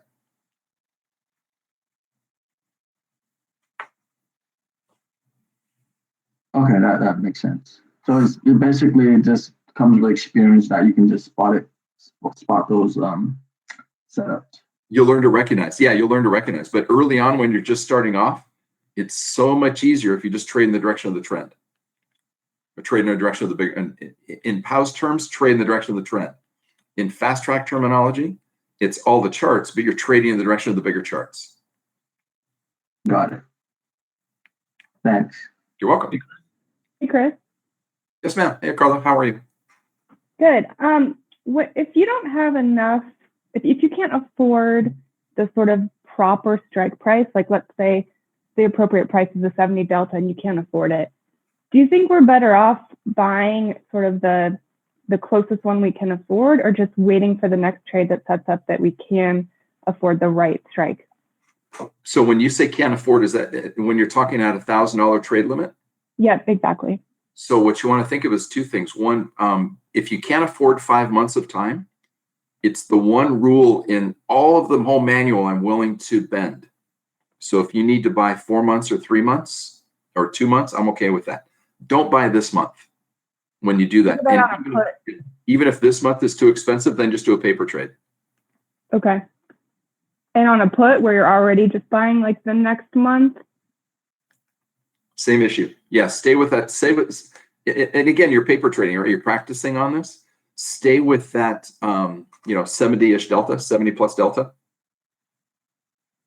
And you'll find you'll like your results much better. And you can always point out the exceptions and go, well, if I'd have done this one with an out of the money option on a put, I'd have made so much money and I could afford to do that. And so, okay, you're right. You could have, but I'm not worried about coulda, shoulda, woulda. I'm worried about consistency of execution. Yep, that makes sense. Okay, thank you. You're welcome. Good question. Chris, I've got one quick question about, I think it was Mitch's trade, where Chris Lamb commented about time of day when you're buying the option, like on a 233 or a daily, and you go down to 55 for precision, and your entry is, say, during amateur hour. Is it better to wait maybe till later in the day for volatility to relax a little bit before you enter? So a couple things. So if you're going the precision route on a daily or 233, then the precision chart is much smaller, right? It's a 21 or a 13. So a 55 is not a precision trade. And if you're just jumping in, let's say you see the setup on a Monday night and you're looking to jump in on Tuesday, and the stock goes on a run early on Tuesday in the first hour, not so much that it gaps, but it gets a big candle on the 55. There's always the art side of it. It's, do you wait for that first 55 candle to close and jump in then, knowing that it may pull back on you a little bit? And are you comfortable with that? Or do you sit and wait and see if it will pull back for you? And you'll find, there's Murphy's Law of trading, which says that if you decide to get in, it will probably pull back. And if you decide to wait, then it's going to keep running and just rub your nose in it. And so you have to decide which poison or which bitter pill is the least painful to swallow. When you're trading, if you're just trading for $1, that's why I say go down to use the precision model, because once you get down to the 21 and the 13, once those start going in the direction you're going, following the rules in I think it's Powell's class 2 on using the precision charts, you'll find it's much more comfortable to be, okay, now it's going the direction that I want it to go. But when you're trading on the daily, there's going to be periods of time where you're upside down. The trade's still working fine. Excuse me. It just may be that you have to sit through either a red candle moment on the daily or even a wick as it's doing its thing, churning around. And, it's almost like you've got the tiger by the tail and it's trying to whip you out of there, whip you off there. That's like riding a bucking bronc. Got it. Thank you. You're welcome. All right, let's do this. I got 145. Probably been a reasonable spot to break. I got a couple of text messages for questions. When I come back, I'll answer those. Let's do a break. Let's do 20 minutes. So I'll start back up again at 2:05 Pacific. So your homework in the meantime is, do a little stretching. If you want to do some push-ups, sit-ups, planks. What else? Griffin, you can run out and catch a couple of waves. It's pretty chilly, I think. Dane, you get to go out and ride your bike about 3 miles to the end of the block and back, and we'll start up again about 2:05.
All right. Let me start back up here. I'm getting hit with text messages. Let me read them real quick.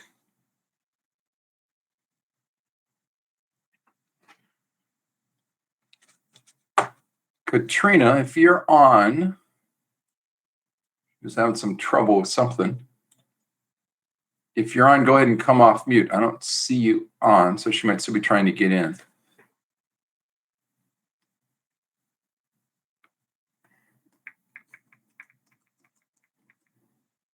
All right, we'll get her squared away in just a minute.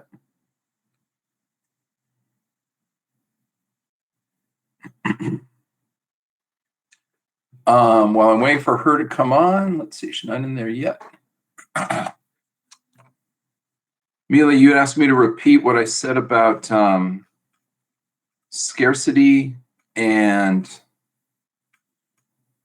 wealth or abundance. And I'm trying to go back and read through my notes to see what I said and where I said it.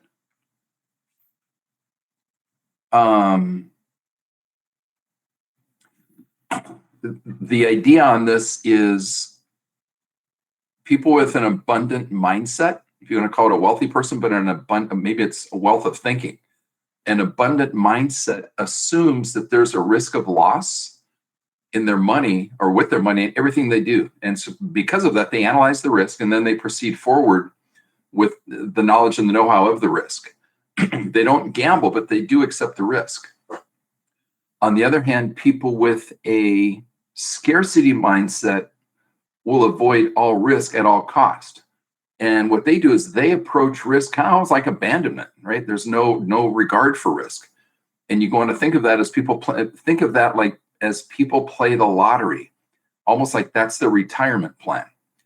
And oftentimes they really have no business, if you will, spending even just $1 on the lottery when they've got grocery bills or, credit card payment, whatever other stuff, and they're ignoring that at the peril of putting $1 at risk. And the point on that is you got to understand risk and not avoid it, because you're never going to find a risk-free trade. So Mila, if that answered it, cool. If not, shoot me a note back and say that it didn't. I'll fix it. All right, Jennifer, you're in. Katrina, I'm not sure what to tell you. Maybe as I put in the text message, try that approach. That should work. And if not, we'll get you in on the next break. It's not a problem. We're here for another few hours, so no problem. All right, a couple more thing on here. Doug, you asked me about the nuance of the options on now that what you heard earlier in class versus now. It is just subtle nuances. And you say, well, it seems like it's a potential conflict. It really gets down to it's your understanding of options and the right time to. The easy answer is if you're ever in doubt, just buy a 70, 80 Delta, somewhere in there, you'll be totally fine. But if you want to finesse it a little bit, I'll give you some things to think about in the various classes as you go through this. And that will make sense. Let's see. Katrina, I still don't see in there, but come off mute when you're in. I'm on here now, Chris. There you are. Cool. So she had made a comment, sent a text and said what you said was gold. But I didn't know what I said that was gold. I think it was early on about wealth versus something. But what did I say that resonated? Yeah, Chris. I mean, it was the money mindset, the wealth mindset. And as I was listening to it, I was like, this is gold. And I wonder how many people are really paying attention, because it's one section in the manual. And we hear you guys talking all the time about like, this is 5% how to do and 95% how to think. But what are we really doing about that? What are we really doing about that 5%? Because like you said, I mean, those thoughts that we get around money, it's from our upbringing, it's from our environment. And, what are we thinking when we're sitting in front of that computer? Like when we turn on our computer, when we look at the charts, what are we thinking? Are we thinking money is bad, money is evil, money is going to take me away? Like, what are you doing with your time right now? Why are you spending your time in front of the computer? You're taking away time from your family. We feel guilty about it, like wanting to have wealth and wanting to have abundance and wanting to have money in our life. And if we feel that way and we think that way, it's going to impact our trading. How are we going to trade well if in the back of our mind we have these thoughts about money and it being a bad thing? And we want to learn to trade so bad. We're like, yes, I'm sitting in front of this computer every day for an hour and a half. I'm following the rules. And this is so important to me. And I want to do this. I want to trade. But what are we thinking about? And we have to capture those thoughts that come up, like money is bad. Money is not a good thing. If you have a lot of money, that's going to interfere with your relationships with your family. And we have to take hold of those thoughts, capture them, and we've got to replace them. Money is freedom. Money allows me to spend more time with my family. Money is going to allow me to give, to help others. And that it's gold. It's so important. Like when you were talking about, I was like, are people really grasping how key this is? We just want to learn how to do it. We want to learn how to trade, but we got to take the work. We got to do the work to change the mindset. And when we're sitting in front of the computer, we got to pay attention to our thoughts. That's huge. That's huge. I'm glad you're hearing it. And you're seeing it. Yep.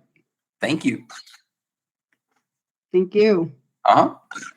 One other thing along those lines is not just sitting there looking, it's really doing the homework. And, it's the consistency in doing the effort, which then shows up in doing the trades. Mila, you're welcome. That was cool. We got it. And I think that helped having Katrina say that as well, too. As you go through and do the work and be consistent with doing the work, there's a guy who I meant to call out. Ryan, do me a favor, come off of mute. And Griffin, do me a favor, come off of mute too. These guys have a really interesting thing, and they don't know one another. So be sure you guys are both off mute before I start talking the story a little bit. But you guys will get a kick out of the story on this. Let me be sure that they're both on. Or if you're on, say something so I know you can hear me. Griffin, I see you're cool. How's my sound quality? You sound great. And Thank you. Ryan, are you there? Lester here. Cool. So let me think. I'm not sure which one I'll start with. Griffin, Ryan, let me start with you. So you live in my view of it, middle of nowhere, Wisconsin. It's not quite that bad, but you're definitely in the colder regions of the country, correct? Not quite the Arctic Circle, but yep, it's cool. You got tundra. And so without telling me where you are on this, tell me the story. So you heard about this guy that runs how long? For how long? Well, actually, it was a buddy of mine that did a running streak. He did a mile for 2 years, a mile every day for 2 years, all outside. He's finished in the top 40 in Boston. So it's a good buddy of mine. It was in my wedding. And so he's always been somebody that I've looked up to. So every day for the last 2 years, he has run at least a mile, and he doesn't live in like where I live, where it's warm most of the time. Correct. Now, I thought you were telling me there was an older guy who had done something even longer. Oh yeah. He's in the same neck of the woods, and he's done it for 1 mile every day for 27 years. Every single day he has run a mile for 27 years. And you saw that and I thought, well, hell, I can do that. Right. And we talked about this like a month or two ago, and you're saying, okay, so you started running 3 miles a day. Yeah. And it's not, and you got offended when I said, so does a walk count? And you're like, come on, man. But you have to run. Got to run. Yep. Got to be outside. No problem. So it's got to be an outdoor run. So it's not running on the treadmill every single day, at least 3 miles. Yep. And how many days are you into it? Today is 722. 722. So that says by the end of this month, he will be his 2-year milestone, if you will, of running at least 3 miles every single day. And he doesn't live in a warm climate. They get nasty weather up there, but that doesn't stop you. No, in February, we had 2 days where the real feel was negative 25 on my runs. So 25 degrees below, and he's still out there running. So he's not letting excuses get in the way. And I remember you telling me too, there was one point where you went out and you ran at midnight or like at 1 in the morning or something, because it still constituted the day because you had a full day the next day. Correct. Yep. And so he doesn't let it get in his way. And then he said, yeah, you can call me out. I said, cool. So in the last 2 years, have you missed some days in doing your homework? I probably missed more than I did. More than you care to admit. Yeah. Right. And so and which is fine. And it's cool to admit. I'm not calling you out to embarrass you. You know me. I'm not trying to embarrass you or call you out. But what it does is it points out that he knows that he's shown to himself that he has the discipline to be able to do it from a running perspective, for whatever reason, the drive to want to do it. And he gets no gain from that other than just the commitment, the pride of saying it, and the commitment to himself that he did that. But he has not yet taken that same commitment to heart in doing the homework every night. Right. And it's just, and there's not judging. It's just, right. We all run through that. And you just got to decide at some point you make the commitment to do it. Whatever the reason is fine, but that's what you do.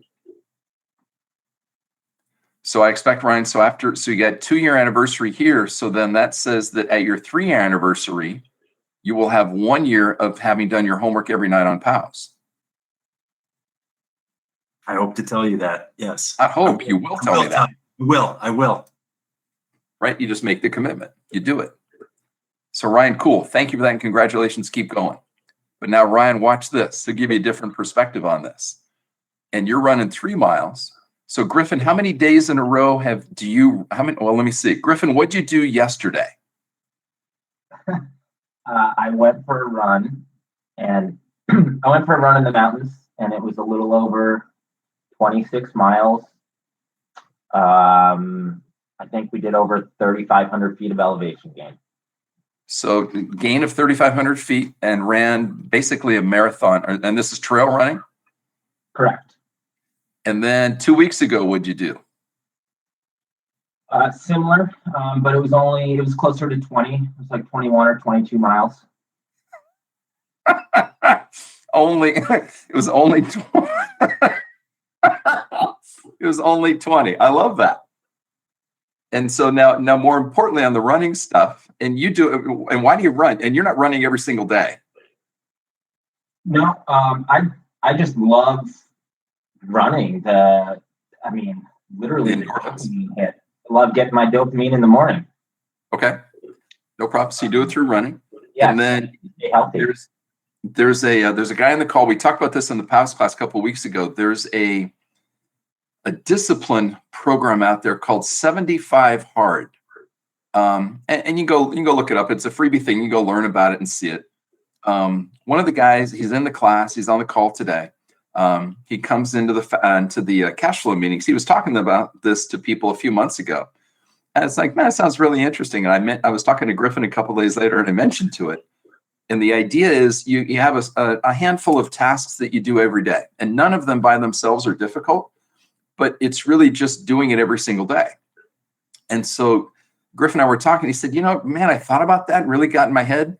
I did not like the word 75 hard. It's like, why do you want to tell yourself do something hard? You do something, make it easy. And he said, let's pick a Fibonacci number. So he's doing 89 easy. So doing it for 2 weeks longer, but in his mind, it's easy, and it's just something that you do. But now, and so Griffin, so why do it?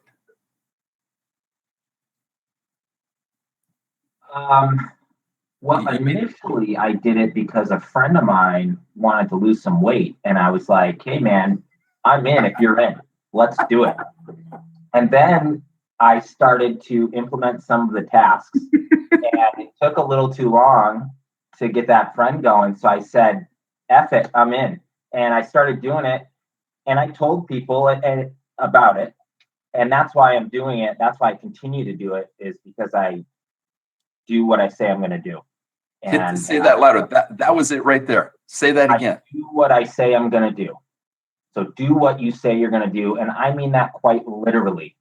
And you had asked me earlier about this, and you said, oh, have you missed any days? What day are you on? This and that. And in my mind, without the response, no, I didn't miss any days. If I had missed one simple task, I would have had to start over.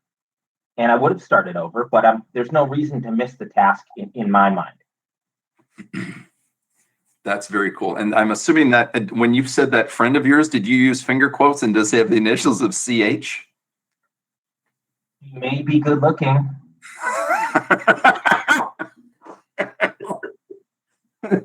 Not at this point.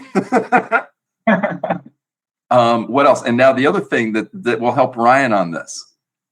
Griffin said, when did you start the class? I started in September of 19 is when I first took POWs live in person. And I got serious when I flew back to San Diego March 3rd of 2020. That's when I got serious about it and started charting daily. And how many days have you missed since March 3rd of 2020? I have not missed any days of doing the homework, going through the charts at night. I have taken 3 vacation days. I took the half day around Thanksgiving and the day before Christmas. So I took 3 vacation days, but I still did the homework prior to them, went through the charts. I don't go through the sectors every single day, but definitely through the full 120, 125 watch list every single day. So when you say you took a day off, meaning you didn't watch the market during the day, but you still did your homework the night before. That's correct. Yeah. So and I share that's such a cool story. And I share that because to point out to people to say it totally is doable. You just have to decide that you're going to do it. And I was talking to Griffin about it this morning, and he said, "Oh, I'm doing it because I told myself that's what I'm going to do, and I keep my word to myself." Right? Then, if whatever that why is, if it says something as simple and as foundational as I said to myself I'm going to do it, so I'm going to do it. And it's just what you do. Now, Griffin, do friends look at you a little bit oddly when you say that you're going to do this? Or do they just know that you're a little bit, you're intense? Enough, and me saying that isn't why they're looking at me oddly. But it didn't surprise them when I said I was going to do things. When I say I'm going to do stuff, it's not a shock to them at this point. Okay, that's cool. That's cool. Thank you for that. Thank you for sharing it. You're welcome. Thank you. The reason I asked those 2 guys to talk on it, I knew that Ryan had been doing the daily running.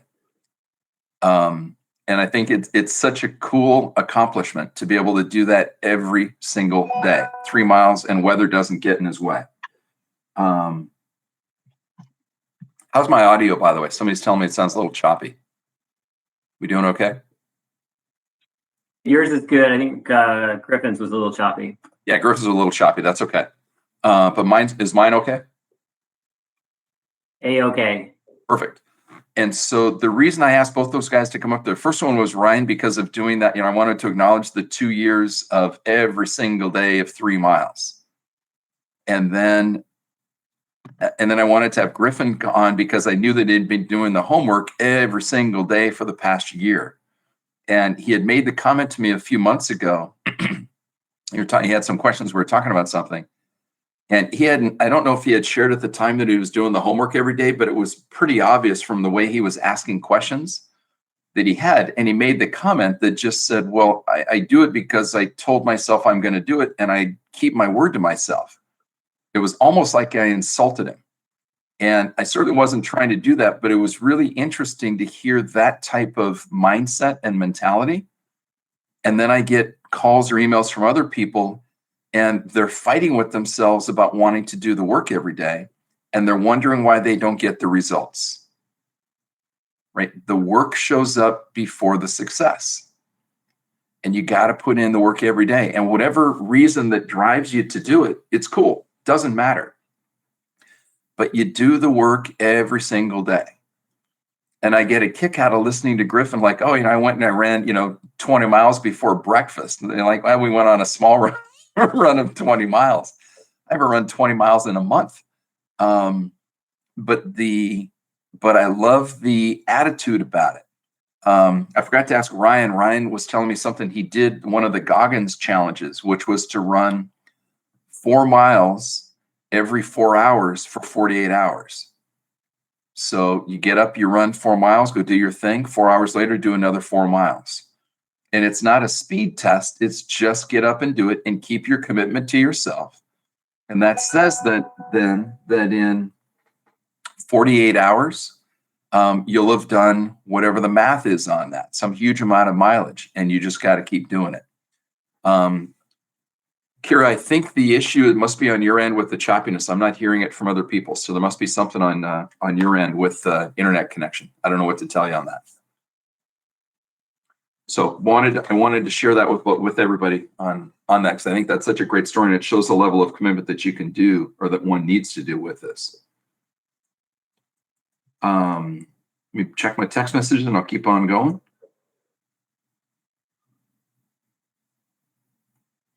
Let's see. All right, let me keep on moving here. So the next thing we've got is income account stuff. So your income trades are always done on the big charts. And looking for catalysts on these, the order of preference for doing a trade in the income account would be splits. If you have no split stuff, then you'd be looking to do any earnings candidates that you've identified. And then last and certainly not least would be on your star stocks. And when you're doing an income account trade, you very likely you're going to consider doing a trade also in the trading account. So be using options on that. When we look at doing trades with splits, ideally they're optionable, right? They don't have to be, but in ideal situation, if I have a choice of one versus the other, all things being equal, I would choose the one that has options. And that also assumes that it's a post-split situation, right? So I'm waiting for the stock to split and then come down, hit its lower band daily or 233. We covered this before. Come off the band, give me the setup, boom, I'm in. Stock splits will happen all the time, and you'll tend to see more when the market's been on a bullish run. But they will still show up when the market's not been bullish. And so example on splits, just to review from what's covered in POWs, ABC stocks trading at about 50. It gets a surge of maybe, increased sales, lower costs, sector movement, whatever it may be. And the stock price starts rising. People are buying the stock pretty soon. What had been a $50 stock is now a $100 stock. And that might happen, in these last few months, we've seen that happen within a very, very short time frame, which is very unusual. That also is an indication that we may be getting the, what do you call it? We're starting to get the public in when you see those kind of, doubling in a shorter period of time. And what happens though is that the stock was at 50 as it's running up to 100. It's almost like the public is thinking, man, if this thing ever got back down to that low range again, I'd look to buy it. And now company's doing well. Board of directors meets and they come up with the idea that perhaps the stock price is too expensive. And so they look to say, well, let's, increase our float. So increase the number of shares. We double the number of shares available, which then lowers the stock price by half. And so if you had owned 100 shares and bought it at 50, stock has run up. Now you've got 100 shares valued at 100. So your 5,000 turned into $10,000, 100 shares, $100 a piece. Company decides to do a 2-for-1 split. That says that your 100 shares, you will now have 200 shares at the brokerage account. And the value of the company didn't change, so the stock price gets cut in half. So now you have a $50 stock again, but 200 shares. Your net worth is still $10,000, but you have double the number of shares. And it shouldn't work this way. I totally understand that. It makes no sense, but it does. And it's not just the public that is buying in to drive this higher. This is professional money that's driving it higher as well. And so that ends up, they step in, they drive the stock price higher. When you look for these stock splits, you'd like to see a 3-for-2, a ratio of 3-to-2 on a split or better. A 3-for-2 or even lower will work. You might see a 5-for-4, a 6-for-5, something like that. But the move or the rise tends to be slower. But a 3-for-2, 2-for-1, 3-for-1, 4-for-1, 5-for-1, those tend to have better results. What you're paying attention to on a stock split, you're looking for its daily capitalization. And the definition is right there. You take the stock price multiplied by the average daily volume. Don't just take it on today's volume. Go into Yahoo Finance or Google Finance and find the average daily volume. Some places will show you a 10-day volume. Some will show a 30. Some will show a 3-month. Yeah, probably a month to 3-month is probably a better gauge. But you just take the math, do the stock price, multiply by the volume or the average volume. You want to see a daily cap that is well north of $10 million. And you say, well, what might they be? Let me pull up a website here to give you an idea what you might be seeing.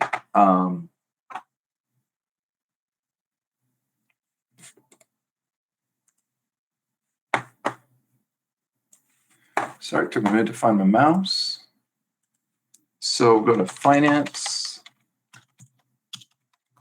finance.yahoo.com. Trying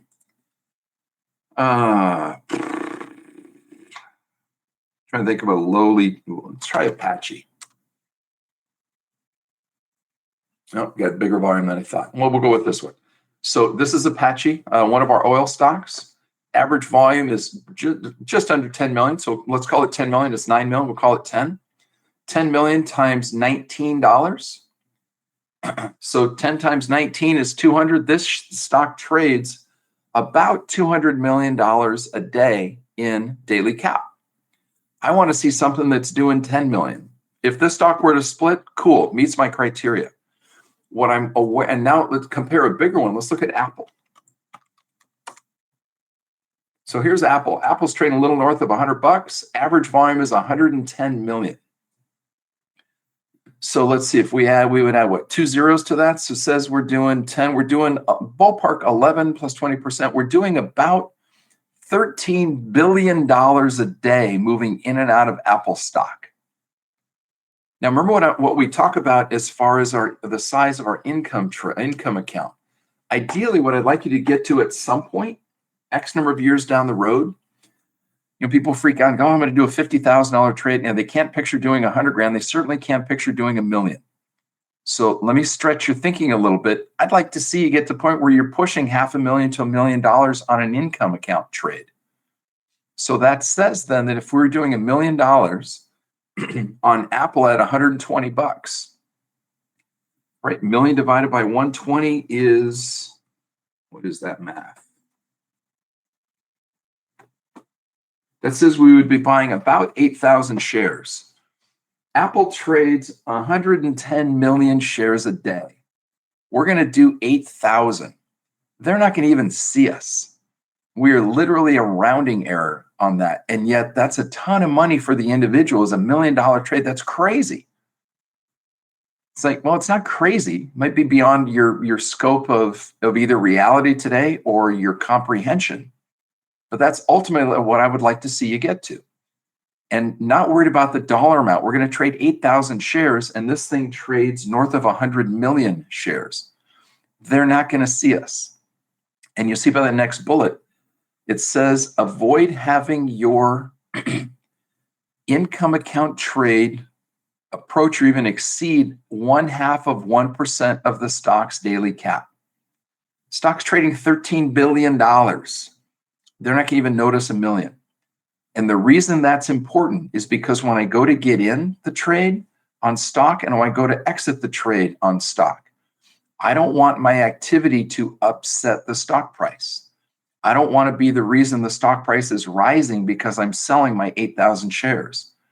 I don't want the stock price to be falling dramatically because I'm selling 8,000 shares. And now even doing this on Apache, right, which we're doing the math, we said it had $200 million in cap.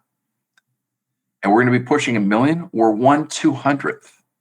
Totally fine. Not a big deal at all. Okay.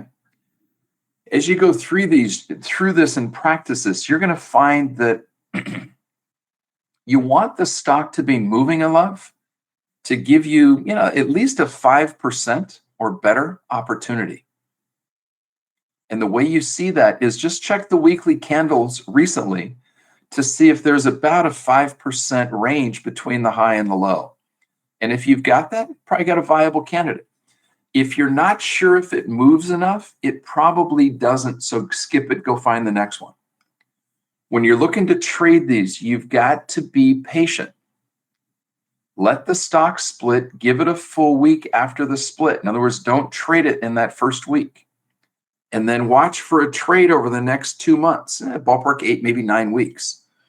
And it gives you about a 9-week window from the split. So it splits on January 1st, give it about a week. So now we're on January 8th. And now we've got 8 weeks from that point going forward. So that would take us through the end of January, probably end through the end of February, into that first week of March. In that example, we're looking to see if there's a trade that shows up in that 9-week post split, but really the 8-week following the week after the post split.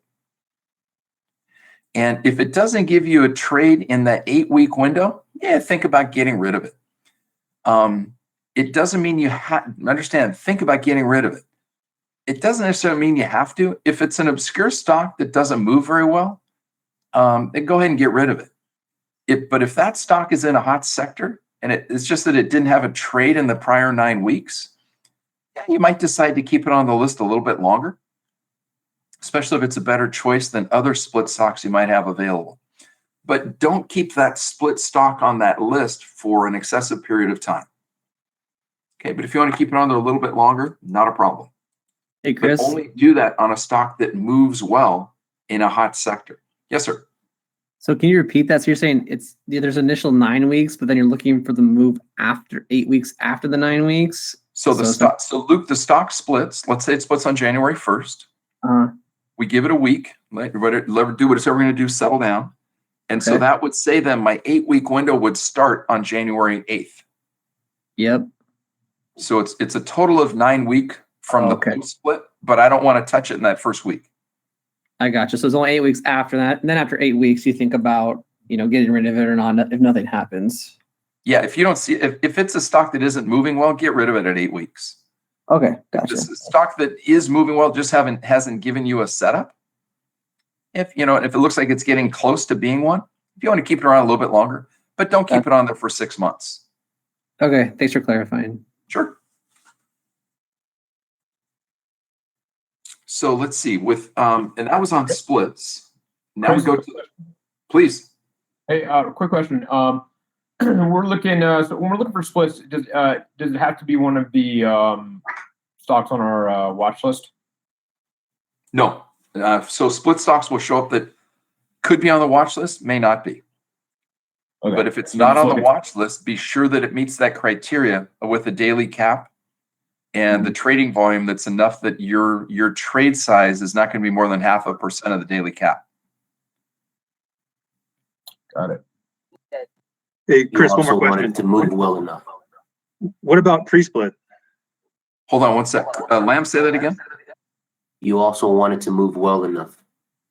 Alex, you catch that? That 5% movement within a typical week, recent week. Right. Got it. Cool. Robert, go ahead. I'm sorry. What were you saying? What about a pre-split setup after announcement? So you can do a pre-split setup.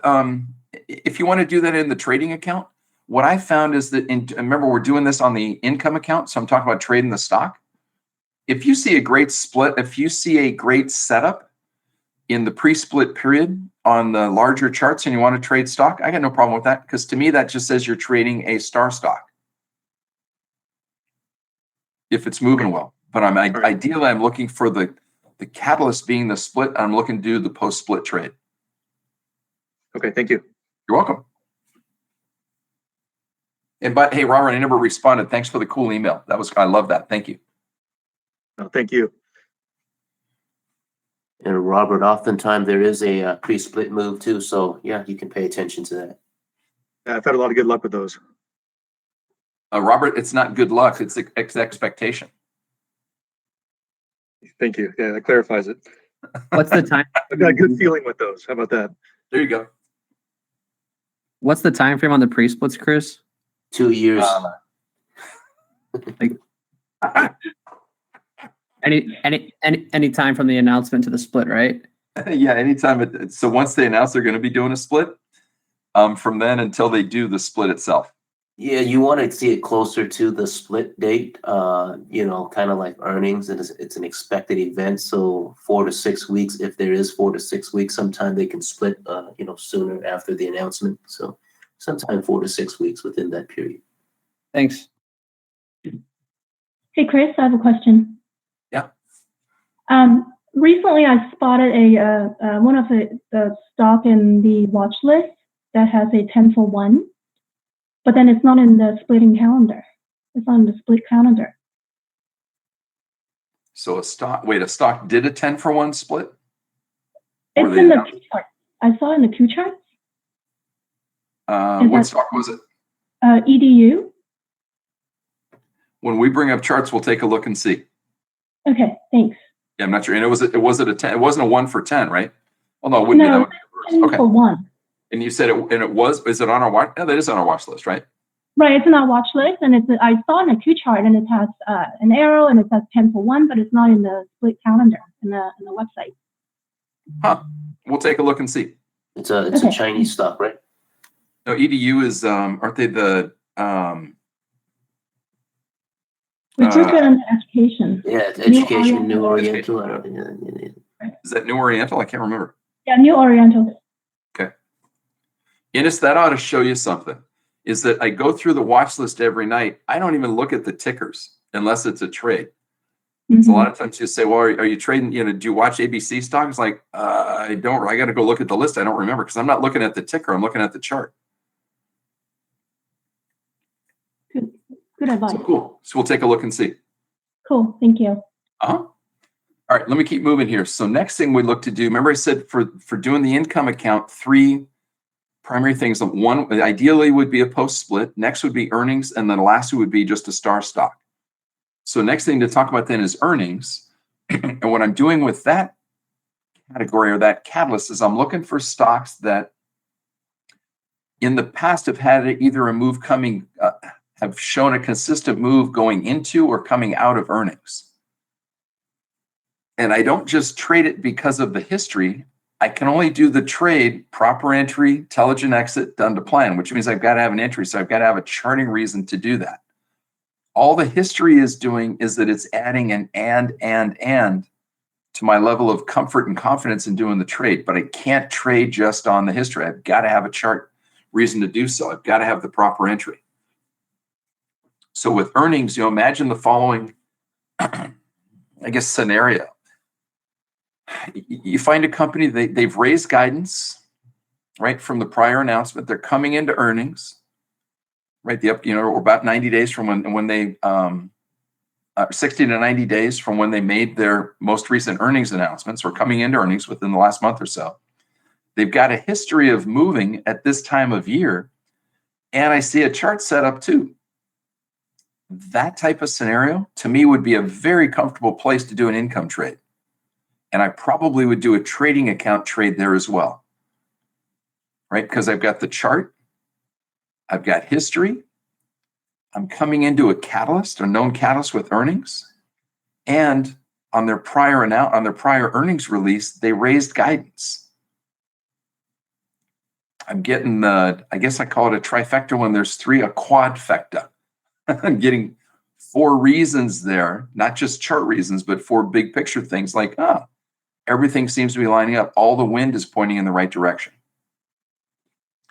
And then the last place I would look to do an income account trade is with a star stock, right? And there's going to be a period of time quite regularly where you may not have many earnings candidates and there's no splits that have been announced. And so on those situations and those periods of time, it doesn't mean I'm not going to trade the income account. I'm just going to do it on my best moving stocks, on my star stocks. I gotta always have an entry. So the charting reasons are always the same all the time. Going in the direction of the weekly, daily or 233, hit the band, spread the band, come off the band. There's my entry. you'll find that when you trade this category of income account trade, it tends to work best when you've got a catalyst, Super 6 being the most common one. And the criteria then for a split entry, and it doesn't matter which methodology you use, you have to be comfortable and understanding and interpreting the weekly and see that it's that it's rising at a minimum, it's done going down.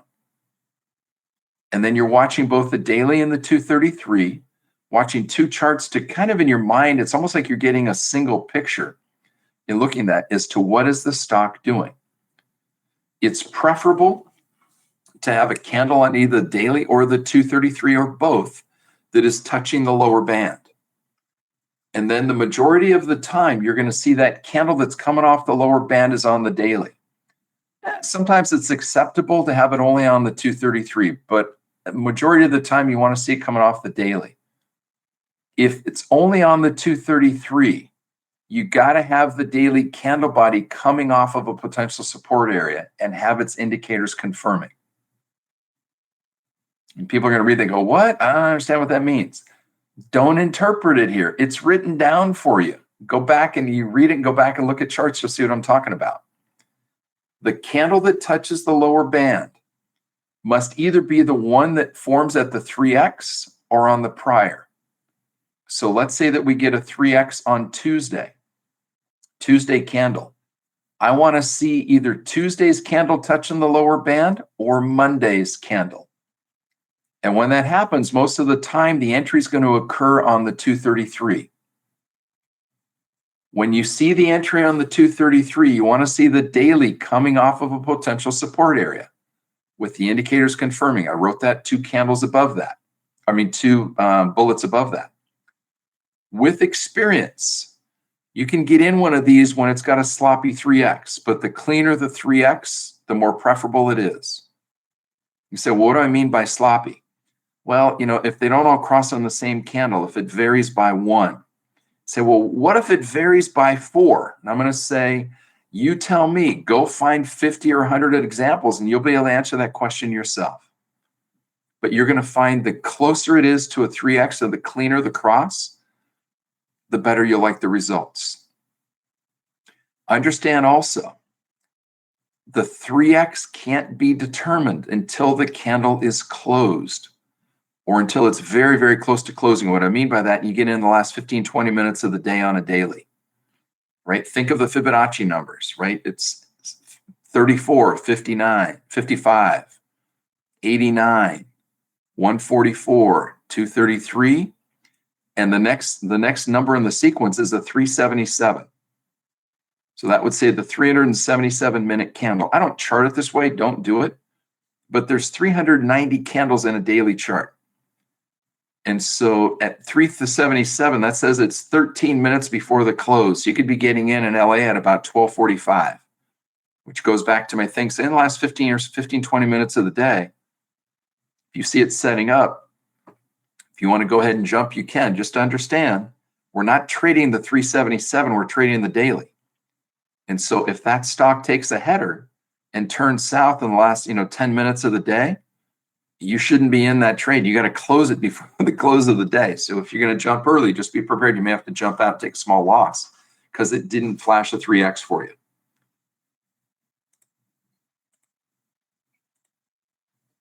And then when do you exit the trade? And when you exit, should you sell the stock or do you maybe sell calls? Right? It's totally it's a matter of your own preference and experience. And that preference is going to be based on your abilities. Are you good at doing the Bernanke technique? You good at the covered call selling? And based on that particular stock, what are the likelihood based on your predictive homework that you should have already be doing and continue to do? How likely is it for that stock to keep going? And then you also have to look at AdCap, right? What are all the other charts telling you? And what are the market charts telling you? And then as well, is there another candidate that's poised to give you maybe a greater opportunity? And you take all those factors into consideration, and then you get to decide Which call are you going to sell? Which strike? You want to sell the strike that's at or below a major support area, where if price is going to fall, it's at least likely to pause there if it even gets down that far. And then you get into the further discussion. What's expiration? You sell the monthlies. You want to sell this month or next month. You're looking for a delta of about 70. Because when you do that, you're going to capture a bit of time value when you sell the call. And if the stock keeps rising, you're going to get exercised if you don't close that call. If the price ends up falling, watch it when it hits an area of possible support that is again confirmed by the indicators, and then you buy back the calls. And you buy them back when the indicators are confirming that the pullback is over and now the stock's rising, and then let it run some more. And when it reaches the next potential resistance area, where it's likely to pause or maybe even pull back, then you could sell the stock and close the trade, call it done. Excuse me, go find the next victim.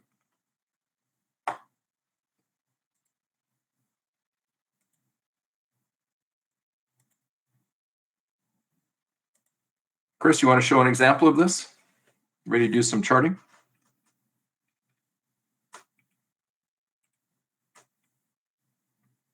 Yeah, we're going to talk about splits. Yeah. Yep. Okay. Let me pass the mic over to you here.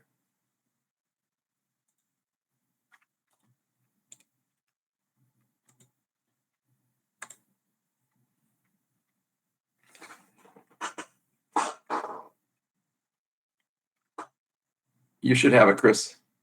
Okay. Let me go to the screen here.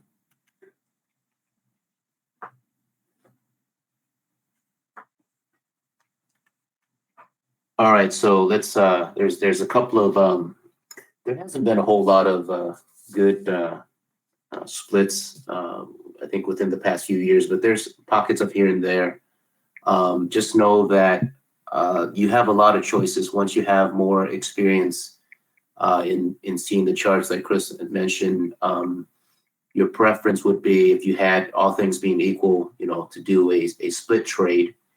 And then, your choice is also earnings meaning you're in the earnings announcement period. So earnings season, and you have stocks that will be announcing earnings, within the next 4 to 6 weeks. And you want to pay attention to them to see if there's a big chart set up for that trade that you could do in your income account. Okay. Or in general, just stocks that they move well, your star stocks, and they give good setups. You can trade those as well. So you have a lot of choices. So it doesn't mean that, there's no splits, then you cannot do any income account trading. Okay. Also, when you trade, it's not really like a choice, like, okay, I'm going to choose to trade the splits. If the splits happen to give you an entry before anything else, then you would go ahead and, take that trade. Now, if there's a trade that is happening before there's any split opportunity or that you might be watching, then you take basically the first trade that's available to you. Okay. That meets your criteria. Now, somebody had mentioned earlier that I think it was Ines, that EDU was not on the list, and I think were you watching from Yahoo or something like that earlier? Mm-hmm. And so there's a couple of sites. I mean, you're not limited to a website that you want to use. Just take a look at a few. And what we found in the past is, they're not 100% consistent as far as even sometimes the date. All right. But again, this is not like it's crucial. Most of it's accurate. But there are times where they don't include certain names that may have split coming up as well. So you want to check across maybe 2 or 3 different sites. And so here, you mentioned earlier, Yahoo didn't have it. The Fidelity website also gives you splits as well. And so you can bookmark it. And if I look at the February list here, I don't see EDU as well, right, or New Oriental. And so, Hey, Chris? but it, yeah. EDU was on hedge follow and you're back on the other one. Yeah, I understand. Oh, okay.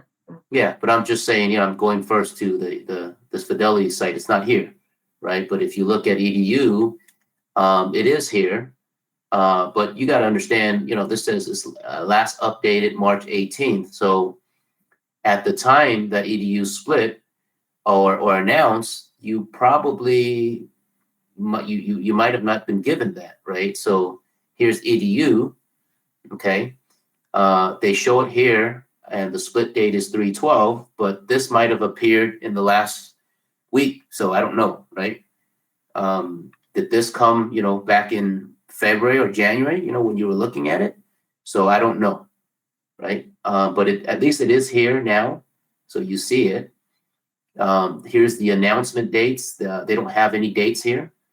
So, we weren't really given a time when it was announced either, okay? So you can comb through this list and you can see here's the split ratio. You're going to ignore everything that is a reverse split, right? You see 1 for 2 here. These are reverse splits, 1 to 2. Okay, a 5 for 4 here. You don't want to touch it. Maybe a 3 to 2 is okay. Now on these exchanges here, it's listed here. The exchange, definitely Amex, NASDAQ. These are fine. The ones that are empty are likely over the counter stuff. So you don't want to touch those. And then you have others that says here, CA, I think it's Canadian. So you won't be able to look at those anyways. Right. So we're just going down the list to see basically, I would take it look at the split ratio first. Right. So the first one is maybe AMOT. And then you can take a look at AMOT to see if it moves well enough or not. Okay. And then you get to decide, does it have enough volume or liquidity in the stock based on your trading size? We talk about that 10 million daily cap amount. Okay. So make sure you verify that and that it moves well as well. And then here you have Sherwin-Williams. Here's the 3 for 1 also. Okay. So you can take a look at that. And then ELP here. Right, take a look. There's a 10 for 1. All right. So some names here, you can kind of comb through this list. Okay. And let's just pick one and see how we evaluate it. All right. So let's take one that probably have split and gave us some time so you guys can see. Let's see here. What did we?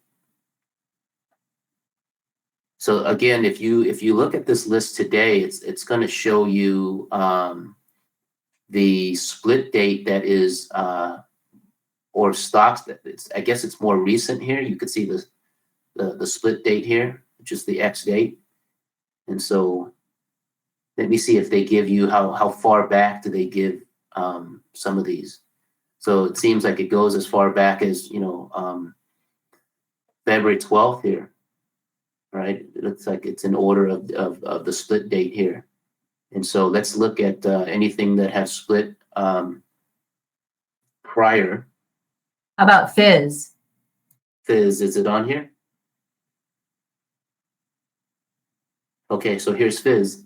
Okay, so it shows up here. And the split date is 2/22 here. Was announced 2/5.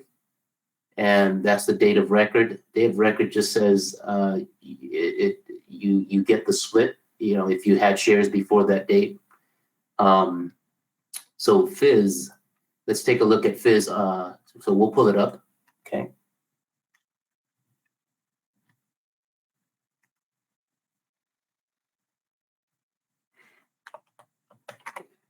All right, so here's Fizz.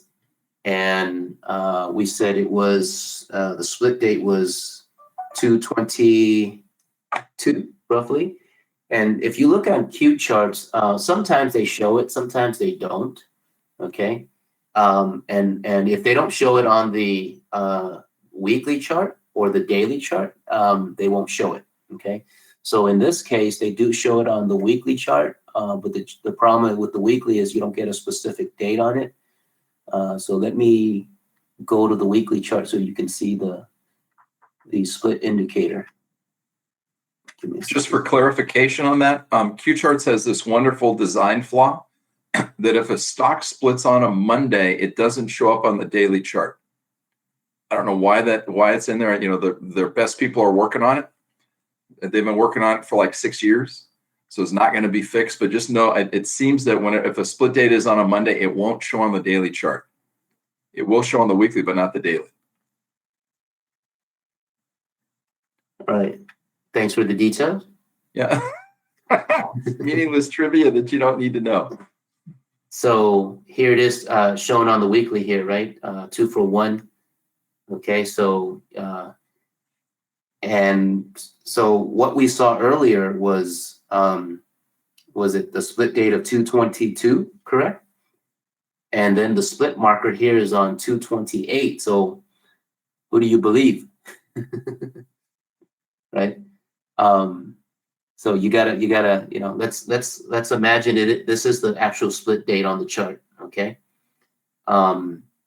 So let's go to the so it's roughly around 2/28. All right.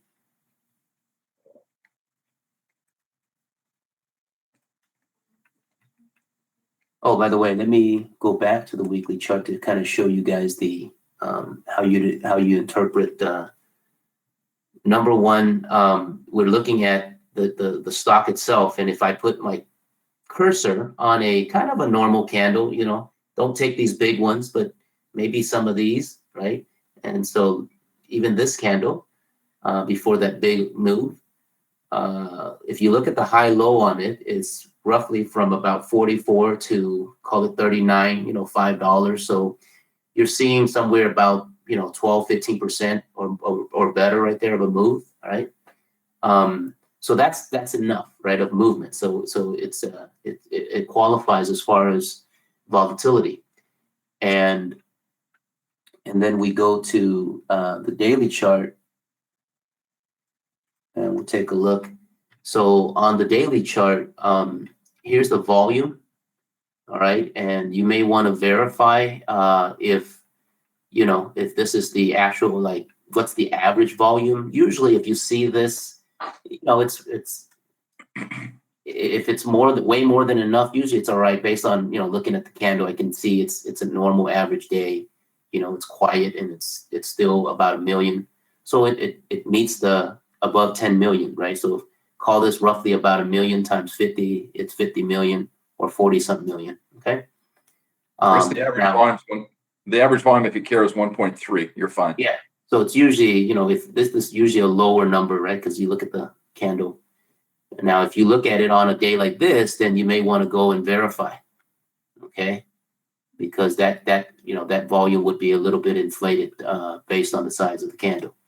But on a normal candle like that, that's probably all right. You know? Now, if you're like borderline, you know, then go check. Okay.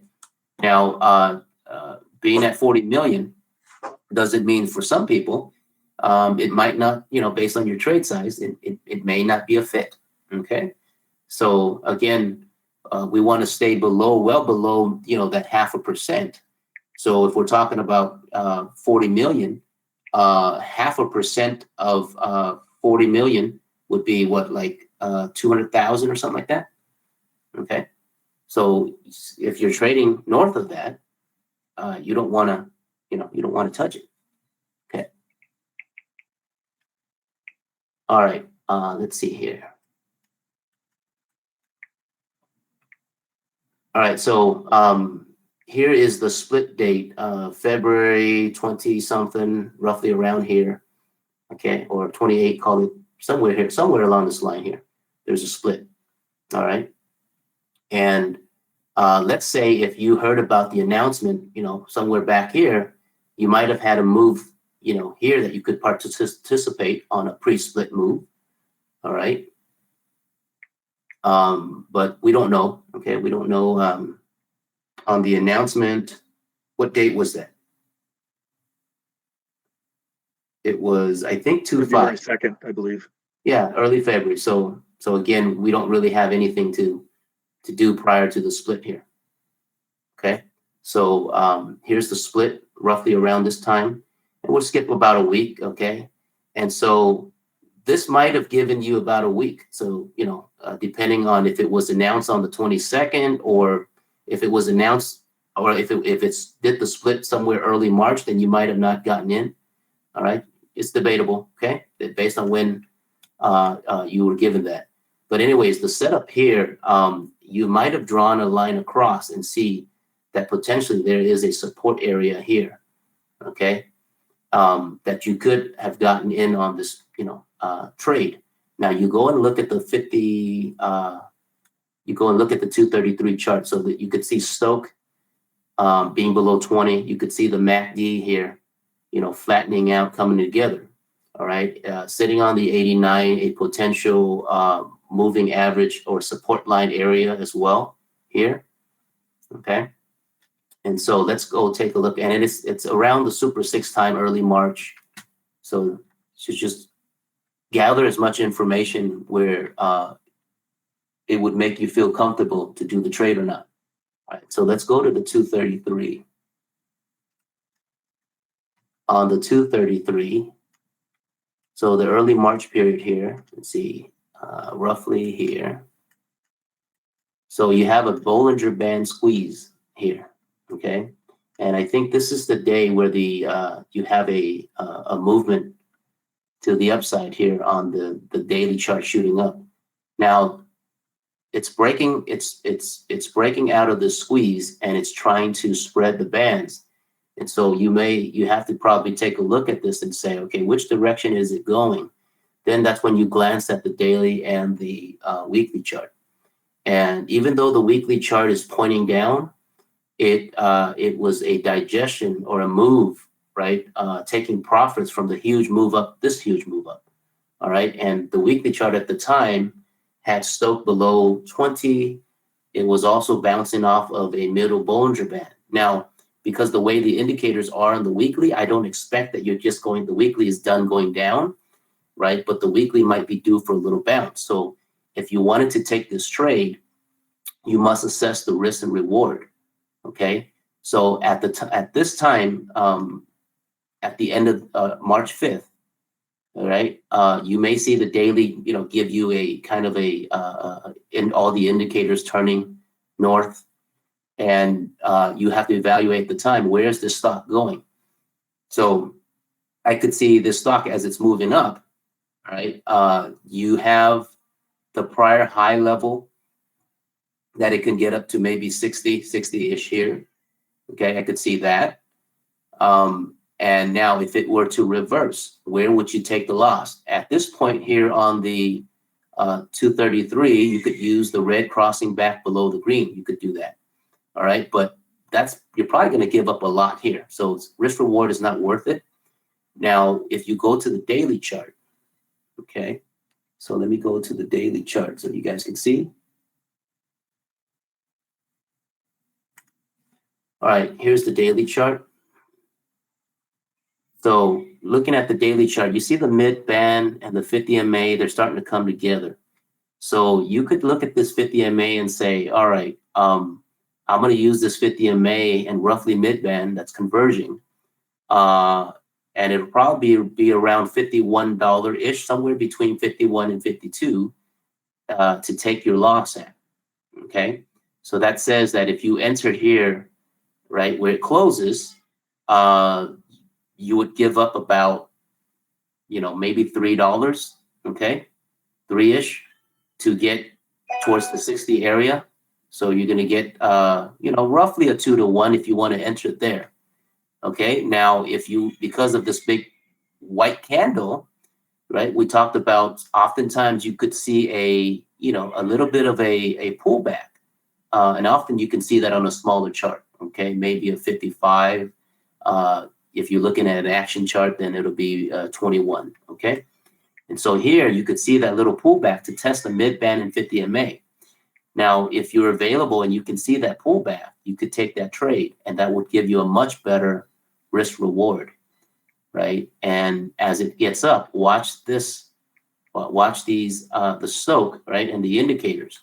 And because you know that the weekly chart is pointing down and probably just giving you a little bit of bounce, at the time that it's getting close to here, you probably, you're getting close to being done here, right? If you were to enter the trade, call it 50, the low was 51 and the close was 53. So maybe you got in around anywhere between 51 and 53, call it 52. If you're able to get to 52, the trade up to 57 or 58 yields you 5 points, maybe 8 to 10% there. All right. That could be a quick trade and you'll be out of it, out of it. Okay. And with Chris saying that you have a choice, and again, this is I'm giving you an example of how you could trade this. Okay. But ideally you want to be able to, to be able to stay in the trade a little bit longer when it comes to a split trade. Here, I think we're in the trade for about 2 days, 3 days, depending on when you get in. If you got in on the 5th at the end of the day, and your exit would be on the 10th, okay? So you're staying in for about 3 days here, okay? Now, if you got in on the 8th, you're staying in, roughly 2.5 days or so here, okay? And then you'll be out of the trade. All right, but that would give you an acceptable risk reward. Now, because of the time of the year, right, in the season that we're in, and also what the weekly chart is doing, so we understand that we don't want to be in the trade for very long. And it probably doesn't make sense to go and sell a call here either because of the time of the year and all that, okay? And so Chris said you have choices to whether you want to sell a call after the stock has made its move, or you just go ahead and sell the stock. Most of the time, you want to just go ahead and sell the stock, right? And not having to deal with basically monitoring the trade and when you should buy back the calls or not, or let it get taken away from you, possibly the shares, right? So you can decide, but I would practice just buying stock, selling stock for now. And at some point when you get more comfortable with, selling a call or using options, recognizing when to do it, then you start to incorporate that. Okay. But in this time period, so imagine this is, let's say the market was setting for a spring high move right. Or this is leading into we're in the middle of the fall or something, movement. All right. And the weekly chart is in my favor. And let's say the chart is at an area where I thought, okay, it was good to, it may just pause here for a little bit before heading higher. All right. So I decide to sell a call. So around here where the stock is at, 57, depending, when you're able to sell the call. So around $57 or so, you decide to sell a call. And what you could do is you could see the 50 MA. So you might sell a 52, or a $50 call even, and you're not going to sell it way out in time. You might sell the same month. So imagine this is November 11th. We're going to sell the November, monthly call here. That expires, right, in maybe a week or two. Okay. But, no more than a few weeks out. Okay. And so you would sell that, and then you would sell maybe at the strike here. That is maybe a 50 or 52 or something like that. And as the stock pulls back, okay, on the chart, you can decide, okay, you can decide, okay, after the pullback, and you expect that the stock will continue to go, then you could buy back the calls. And then you let the stock run again. Now, or the stock doesn't pull back and then it just decides to run, then you're just going to get taken out of your shares, right? Your call will get exercised. Okay, does that any questions there? Hey, Chris. Yeah. Would you ever like to do like a 55 entry or on something like this to get in a little bit earlier, or just focus on the daily 233? Well, it depends on what you're doing here. So if we're doing an income account, better to, look at a daily 233 movement instead of a 55 trade. Okay. Okay. So remember, we're talking about income account, right? Yep. So off of splits. Okay. Hey, Chris, could you take a look at the weekly and give us your analysis on why you feel it's not going to be going down more? Because I'm looking at MACD spreading out a little bit that week after the pullback, and not a lot, but so just want to get your analysis on it to get my thinking right. Sure. So here, when we assess the weekly, we see that something happened here where we got, a huge movement up. Really, the stock was testing the middle Bollinger Band, tapping the 200 here early in the year. Okay. So stock was roughly about $40 and it screamed out, to near 100, maybe on some acquisition news or whatever it was, who knows, right? You got to go back and take a look. But based on the chart, it tells me that there's a strong demand for this stock here, right? And then I'm looking at the monthly chart. Monthly chart has been going up. It bottomed out here for many months, started going higher. Okay, so monthly chart is up to the upside. Okay, weekly chart now is starting to come back inside the bands to digest some profit taking. But as it profit takes, it's going to try to come back to find an area of support. And so you get the mid-band rising here. I also see the top of the chart here, okay, back in, what is this here, November of last year or so, okay? And so it's hitting that area of potential support. So you're getting a potential little bit of a bounce. So that's why I said earlier, along with Stoke being back down below 20, okay, so you're getting this potential push for a little bit higher. But I don't want to be staying in this trade for very long because of the way the weekly is.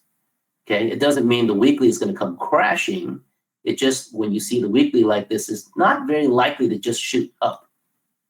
Okay, but at least you're going to have a little bit of a bounce. And so that's what it's doing now. It's bouncing off of this mid band, and it's continuing to digest and test this area for a little bit, right? To let maybe the MACD flatten out here. Okay. Thanks. You're welcome. So we got to pay attention to all the charts, and when we look at that monthly, it does give us information more, about what's going on with the weekly, right? Can I ask a question about the daily? Oh, go ahead. I'm sorry. That's okay. You go ahead. Well, I'm looking at the daily before that large spike in mid-January. You do have a 3X there, but is there any way to know that you're going to get that severe of a spike? I mean, is there anything that you can look at from your experience that'll kind of show you it's going to be, stronger than normal? That one you're not going to be able to anticipate that big spike. You don't expect that unless there's some pending news that you're aware of. Okay. That is known, right? Other than that, you have to go back and look. Is this something that has to do with earnings or some news that's coming out, right? A stock doesn't just jump 100% in a week. Okay. It has to have something, but as far as being a trade, you can take a look. It does give you an entry here with the Bollinger Band squeeze. Okay. And, looks kind of like a little bit of a divergence here on the Stoke. All right. And then we looked at the weekly. The weekly was flattening out and testing some potential support area, and the monthly was up. And so, and then you have a little bit still early part of the January where the market was still doing well, right? So you're trading with the market. And so you just get in on this trade, and expecting that if this were to move, then it would spread the bands after the squeeze. Okay. And then, your only target, right, at when you get in, right, you're looking at this area here of about 59 or 49, $50. Okay. And then you evaluate candle by candle as the stock makes its way. Histogram bar is getting larger, right? And then you know, as it approaches, right? That's where you're looking at when do I get out? Which candle do I get out? Okay. And so you might have gotten out at this candle. Okay, depending on what you see. Right now, the weekly is very favorable at this time of the, you know, on the chart. The weekly is just starting to turn higher. Okay, but you might, you know, you might have not. You're not going to get all this, you know, unless you were not watching it and you went away for somewhere for a few days and then you looked at it. Okay, but you're not likely to stay in this here. Yeah, I assume that. Thank you very much. I was just wondering if there was anything that you saw that might just, you know, no, show a larger spike. Thank you. No crystal balls, man. Hey, Chris. Yes. Would you clarify that when you were picking the entry, you were entering at the 233 chart at the 930 candle on March 5th, and then you shifted to the daily to take the exit? The 233. Let's see here. What do we look at? February On March 5th, yeah. March. You mentioned March 5th at 930 candle. There was a breakout of the Bollinger Band squeeze. Yeah, no, you're looking at the 233 and daily together. You never want to look at it just by itself.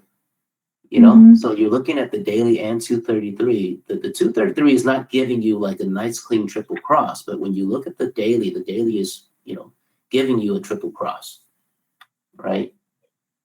And so the 233 is just to gauge what is this doing. It's doing a Bollinger Band squeeze, and the MACD is, you know, it's pushing higher, and you're seeing a big candle move up and then followed by a what is that, like a rising 3 formation or something like that. So you want to look at it together to evaluate what the stock is doing. What is it telling you? Right. So even when you exit, you don't always, you know, I'm not going to jump to 55 and say let's exit off the 55, but you know, if you entered on the 233, you want to pay attention to the daily as well to see where it makes sense to take a loss or to exit based on the two charts.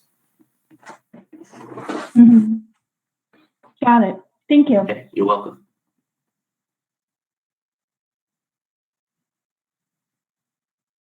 All right, let's do another example. Let's see here. I think there was another stock, EXPI. Okay.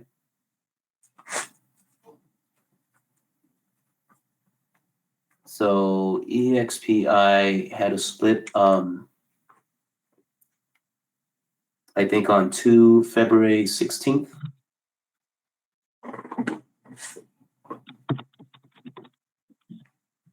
So let me move, since we're on you guys are seeing my daily or 230? We got your daily, Chris. Daily? All right. So here it is.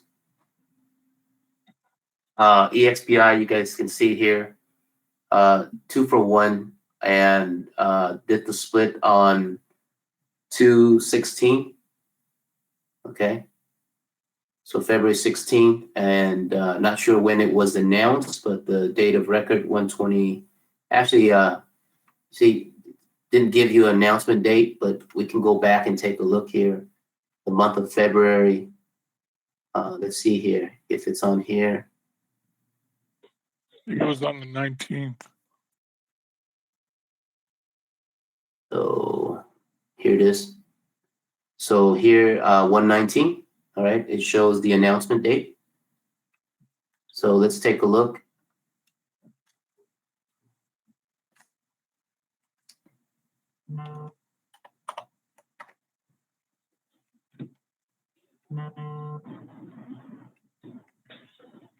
So I know a student who actually had this stock before the split, and so I think they bought this probably when it was like $5 about a year ago. Okay, and it ran. See, it hit like near 90. Right? $90 was the peak, and so before the split, it was 180, I think. And so, you know, if somebody bought it for $5 and it ran to 180 and they didn't take profit, you know. All right, so let's see here. The announcement date, I think it was January, roughly 19th or something here. So it was announced somewhere around here.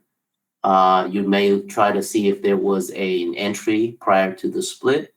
You know, you could see there's no entry here, big chart entry for the prior to the split here.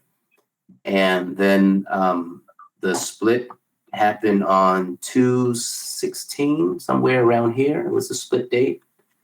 Okay, and sure enough, you know, if somebody who got excited at the split here got in and, you know, took a beating here. All right, so we wait, right? We wait for a week. And so about 5 candles here, that's when we start looking to see if there's any entry. And based on this chart, there's no entry. Let it keep coming down, right? You might have a little bit of a pause based on here, but you know, you want to see it better at the bottom of the Bollinger Band. As it gets down here, we like to see, you know, histogram bars. We like to see it start to shrink. And here you're starting to see it come together, histogram bars shrinking, MACDs flattening out, okay? And so here's the potential area here. You start looking to see if there's an entry. Watch the 233. Let me go to the weekly chart also. And the weekly chart looks kind of similar to what we evaluated earlier with Fizz.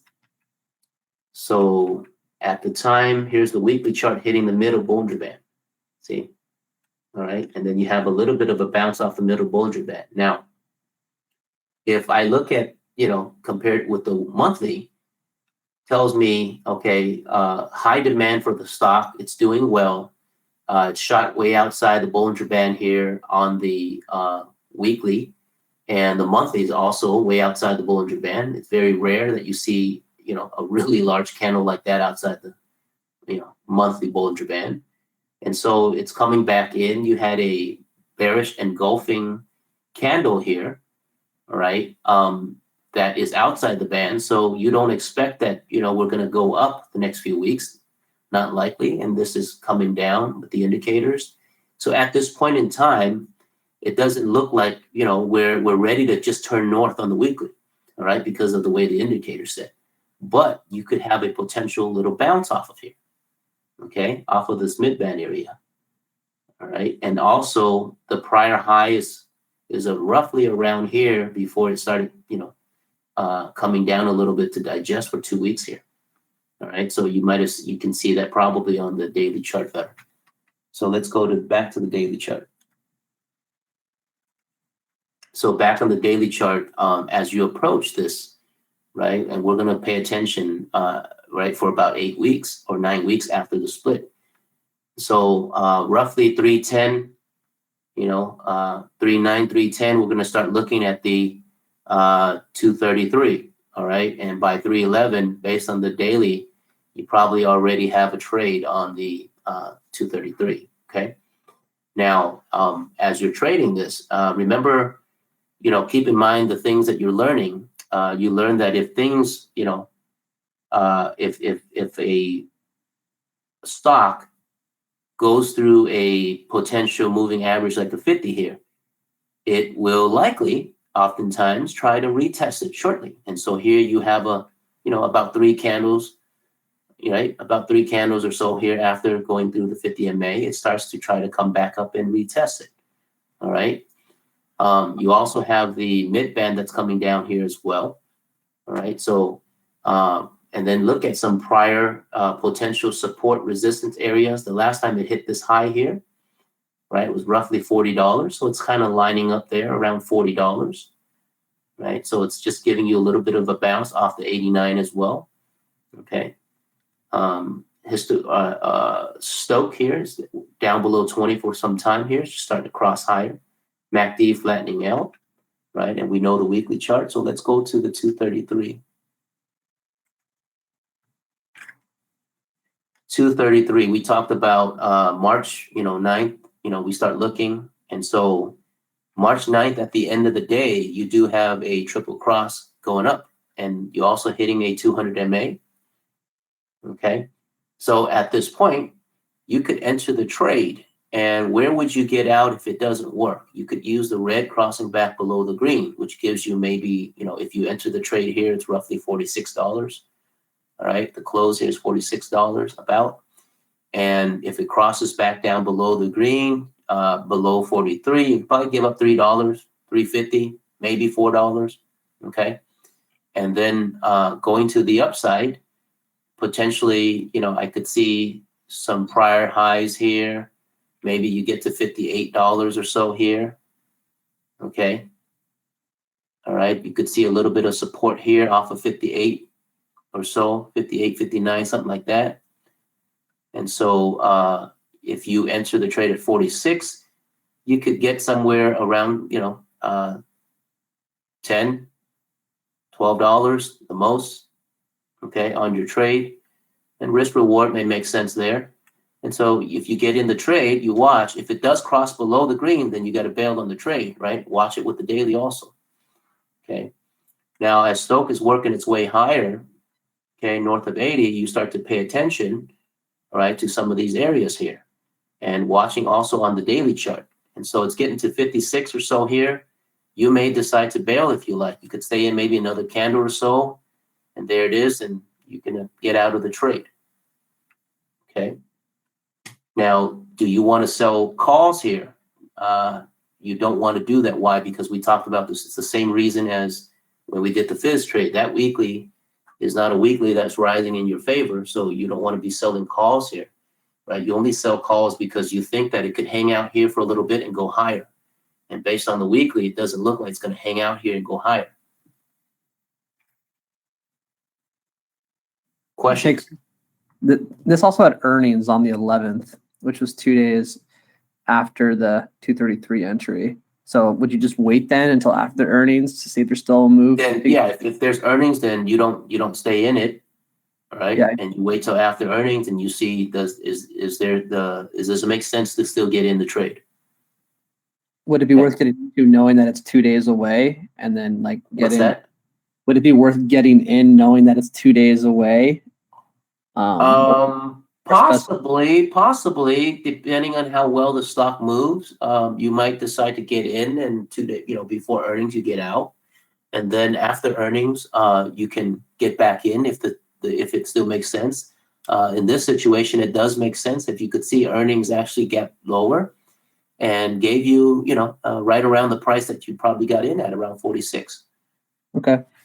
And if it does cross back down below the green by the close, or in a few candles, it goes below, then you go ahead and bail the trade and take a small loss. Hi, Chris. Would you mind looking at the weekly at that proposed entry and just and just interpreting what you see there? Yeah, I just shared with you. If you took notes on Fizz, it's the same thing. It's exactly the same. Okay. Yeah, it's not exact chart, but the reasons are pretty much the same. Okay. Okay, you got a mid-band support here, you got a monthly that's rising. So it's digesting at least it's profit taking from a very huge move up. So you see the stocks going from $30 to $90. You want anybody in there, that's you're very greedy, right? You want to hang on, but come on, in less than 2 months here, you're doing 300%, something like that. Okay. Or 200%. Yeah, it's just sort of a newbie, because I'm sort of averse to looking at indicators pointing down. So I'm just kind of getting used to the situations when that's not necessarily a bad thing. You know what I'm saying? So just so that's why, that's with experience, you're going to be able to analyze what the chart is telling you. The indicator says down, yes, but being aware of what the monthly is doing and where the stock has come from, and hitting this middle Bollinger Band and a potential support area here. All right. And again, I said it's better to see that on a daily chart. Okay. And so it's lining up roughly around this $40. And you could see the Stoch, it's working its way lower. Here it's down. So you're looking for maybe a potential bounce, which will last maybe a week or two at most, right? So you're in the trade on the daily 233 for maybe a couple of days to maybe a week, and you're out. Right. You're not trying to stay in very long here. So Stoch has worked its way down, and that support will probably be in place and help you with that bounce. Yeah, with a little bit of a bounce. So that's why I said earlier, if you look at a chart like this on the weekly and you do prediction, you're not going to predict that the weekly is going to reverse. You're going to predict that the weekly will pause for maybe a few candles, right? Potentially, and it could go through the mid-band. All right. But based on the monthly, it may hang out at the mid-band for a while, testing the mid-band back and forth. Right. Yeah. Okay. Thanks so much. You got it. Hey, Chris. Yes. How much does the fact that this is a split trade play into your decision to trade this? Or asked in another way, if you saw this chart setup and this was not a split setup, it had not just undergone a split, would this still be something that you'd be interested in trading based on just how the chart looks? Yeah, you could possibly, but you might have a better chart on another choice. Right. So you have to compare what's available to you at the time. Cool. Thanks. Right. So the split just adds, confidence, gives you, a catalyst, an area to focus on. But without the split, the charts are still acceptable for a little bit of a bounce. If you wanted to take that trade, you may decide not to do it as a income account, maybe. Does that make sense? You might decide to just do it in a trading account, Yeah, that makes sense. Cool. Thanks. You got it. Hey, Chris. Mm-hmm. Obviously, in general, I know we want to trade with the sectors and the markets every time. Is there any difference with the splits as well? Like it gives you a beautiful setup to the upside, but the market's moving downward. Would you consider trading it still because it's a split, or would you? Not trade. I mean, you remember your income account is generally you want to have things a lot of it in your favor because of the big charts, and you're always going to want to trade in the market, or with the market. Now, with experience, you could see that the market is also, let's say the market was down, but it's hitting a potential support area where the market's likely going to bounce in expectation with this stock. And you're going to see that, it may have a few, days of a bounce or a week here that you could get in. So, there's an art in that, right? It's not, black and white. All right. But in general, yes, trade with the market going in that direction. Okay. Thanks. You're welcome.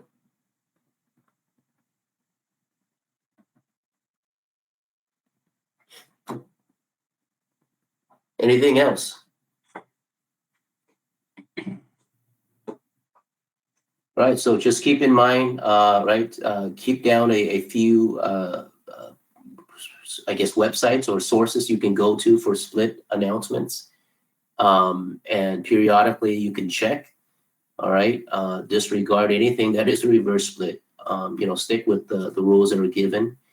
And, also know that over time, with experience, you will have more trades available to you. So if you don't get a split trade that is taking place, don't get too worry about it. All right. Earlier, EDU was mentioned. And so, we have a 10-for-1 split. So the way that to understand splits is the higher the split ratio, being 10-for-1 is better. Okay, you expect more movement from something like that. Okay, so here EDU also lines up. It's a name that's on our watch list as well, so it moves well. And so here's the weekly chart coming down. The monthly chart is starting to just come down as well. All right. And we got maybe another weekish here before we finish up the month. So you want to take a look. It is digesting. So it's getting close to maybe a potential bounce possibly here. All right. So you could watch, for that type of a trade heading into the Super 6 period as we get into, the month of April, which is earnings season. All right. So it may or may not be a trade. You have to watch for it. Okay. And then, you if you're going to get in the trade, just know that the weekly is down. If it gives you an entry soon. So, it's, you gotta take quicker profits. All right. And make sure risk reward is good. Okay. So let me go to the daily so you could see. So here's the split, right? And so as of today, it's already 5 days, right? 5 candles passed, right? You're retesting this 200 MA, right? The daily Stoke is, coming from above 20. It's hanging around there. The MACD, right? Histogram bars are small. So indicators coming together, right? So you could possibly have another maybe push or something like that, all right? Now, if you don't get an entry, don't try to chase it or anything like that. And then make sure your risk reward is acceptable. All right, Chris, did you finish your shower? I thought, Griffin's going out running 20 miles. I thought, okay, let me go run 20 stairs. So I went up and down the stairway a few times. I got a real quick question. What you got? My Q charts doesn't show the stock split. Is there maybe a setting? Yeah, we said that earlier. Q charts has a glitch. If a stock splits on a Monday, it doesn't show it on the daily. Yeah, I don't see it even the weekly. So you can see it on your daily? So you don't see it on the daily? No, I don't see it anywhere. Either of them. Are you looking at EDU? Yeah. Looking at daily? Yes. And looking at check the version of Q charts that you have, if you have the latest, and if not, maybe have, when's the last time you turned off your computer? I'll try that. Or refresh your Q charts or something. Mine doesn't show it either. So he's up. Yeah. Yeah, so sometimes I think it depends. It might be what server they have you on. The best answer on any kind of Q charts thing, 770-999-4511. Ask for Joe. Yeah, no, ask for tech support. I can confirm it didn't show up until we actually rebooted our computer earlier today. Okay, so there you go. So you guys trading 24/7, so you haven't turned your computer off.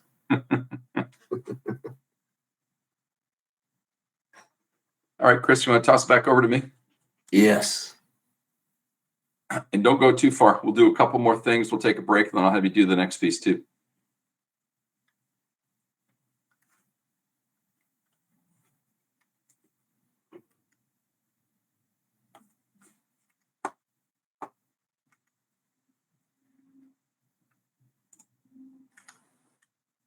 What's the next piece?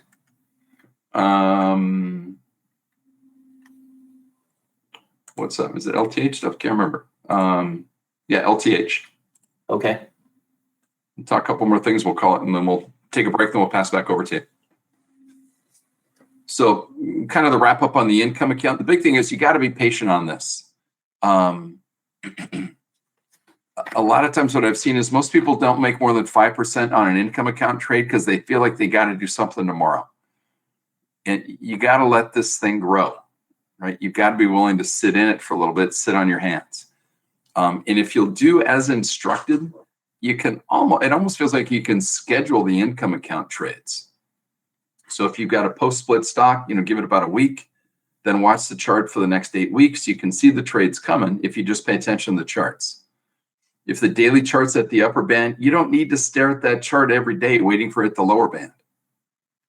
And because remember, this thing's got to meet your criteria for entry. And if it doesn't, you don't do the trade. There's no trade there. You got to have the discipline to do that.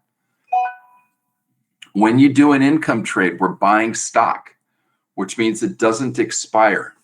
So relax. This isn't like an M80 or a firecracker that's in your lap that you got to get rid of quick. This is not an option. Don't act like it's going to expire. Once you buy the stock, you're expecting it to rise, but you got to be patient. Not every day is going to be a white candle. You're watching the indicators. It's all in the indicators, and you've got a band-to-band mindset. It's almost like if you plant a tree out in the front yard, you look and say, oh, I bought this 5-foot tree at the nursery or wherever you buy it. You don't go measure it the next day and see if it grew an inch, right? If you water it and let the sun hit it, over time, it's going to grow. And you got to have the same attitude or perspective about a stock trade. Also, not all of your income trades are going to work. And those that do work, they're not all going to get the same result. You're going to have some trades that will yield you less than 5, and then the very next one may yield you more than 5. But regardless of that, you've got to have proper entry on every single trade. And then once you're proficient at the entry, then you work on refining the exit to your ability. And it's all about trading well, which is making a brick, which is proper entry, intelligent exit, which means to your level of understanding and development, and do that according to plan. What you want to do is go back and study prior post splits and see how the stock moves in that 9-week period after the split. Okay, remember the big thing on this. You can never control the result. The only thing you can control is you and 2 things about you. It's when you press enter to get in and the requirements that you need for your process. That's it. And people ask, well, what do I do in an IRA? And personally, in an IRA, you just buy stock. And then at the point where you would sell calls in the income account, just dump the stock in the IRA and then go look for the next victim. And it's rare that you'd be in the trade for more than a few weeks. Very rare that you'll see that. You may see that a couple times during the fall winter season, but these things, 2 to 3 weeks is 10 to 15 candles, or what we said. You go back and study this. It's rare to see a trade go beyond the high number of teens on a candle count. Okay, next topic, and then we'll take a break. Is a very, very popular, exciting topic. When's the next depression? It's not to scare you, but it's to make you aware. And you can use oil around that. The only major oil find since World War II was in North Dakota, up in Williston area, western North Dakota. And then as well, there was a find up in Alberta, up near, effectively just north of there, north a little bit west. Prior to that, there had not been any of many major oil discoveries since like World War II. And prior to that find in North Dakota, that's been in the last 10, 15 years, something like that, there were a number of people running around predicting that we would run out of oil in a few years. And if or when we get to the point of having extremely limited supplies, at that point, then we'd have to ration and start to seek alternatives. And will that happen? And when will it happen? I don't know. And people say, no, it's not going to happen because now we've got this big push to go towards electric, right? We've got the idea with Tesla, and you got the electric cars and the EVs and the batteries and all that. That's fine. It's not here yet. Will it get here eventually? I don't doubt it, but it's not here yet. And along those lines, it might be a pretty good idea to own shares in an oil company and or some type of energy company in your long-term holding. And the reason for that is everything in your life has an oil component tied to it. And you may push back and say, well, no. GM is pushing into electric vehicles. And we're seeing it here in the States and starting to take off. And that's true in the US. But that infrastructure doesn't exist elsewhere in the world. And so we may be a leader on there or one of the leaders. But there's a lot of infrastructure that has to take place in the rest of the world. And so there's going to be oil, in my opinion, for quite some time. A few years ago, there was a TV or a show on Discovery Channel that was called What If Oil Runs Out? And in that docudrama, if you will, there was no food on the shelves. And what was on the shelf was way higher priced than anything you could ever imagine. And in that show, companies in civilized countries were going out of business. And so and not to be a doom and gloomer, not to put fear, just open your eyes, just think a little bit about it. If that happens, what stocks do well? And the answer is oil stocks. So I'm not telling you to go buy an oil stock for your LTH, but consider having one in there. We talked before about the Markets in Motion book. And in there, and we talked about it in January about the years ending in. Go back and look at that book. It shows significant drops that show up in years ending in 7. And a few of Kiyosaki's books tell about the market could crash around that time in a year ending in 7. Every 80 years, there's a depression. You do the math, last depression we had in the US ended in like 35, 36, something like that. That works out to 2016, right? So that was 5 years ago. Does not say we're going to have a depression anytime soon, but you want to think about it. Oil will run out at some point. May not be in your lifetime, may not be in my lifetime, may not be in your kids or grandkids. If and when that happens, it's going to take probably a decade to solve it once they start working on alternative methods to replace it. What's fascinating about humans, we are fantastic at ignoring a potential problem until it happens, and then we work on a solution. What's also interesting, China has grown through production, and they continue to focus on production. That's how the US was built. The US was built with a focus on production. Our grandparents were interested in producing. But now what's happened in the US, we've now grown fat, and we want entitlements. What do I mean by entitlements? Easy thing. We get the stimulus thing. People got their hand out. We want student debt covered. It's entitlements. China is focused on production. The US is focused on benefits. Wake up. We're going to lose our status as lead dog if we continue to focus on benefits versus production. It's very easy to see. A great book to read on that topic, on this topic, is by Peter Schiff, and it's called How an Economy Grows and Why It Crashes. How an Economy Grows and Why It Crashes. It's basically a comic book, but it's got a great explanation on that. Just something of which to think about, to be aware. Not to make you be fearful. It doesn't say go hoard guns and butter. But just, take a big step back and look at what's going on. And that allows you to position yourself in an LTH. I'm not saying put all 12 of your names in oil on an LTH. I'm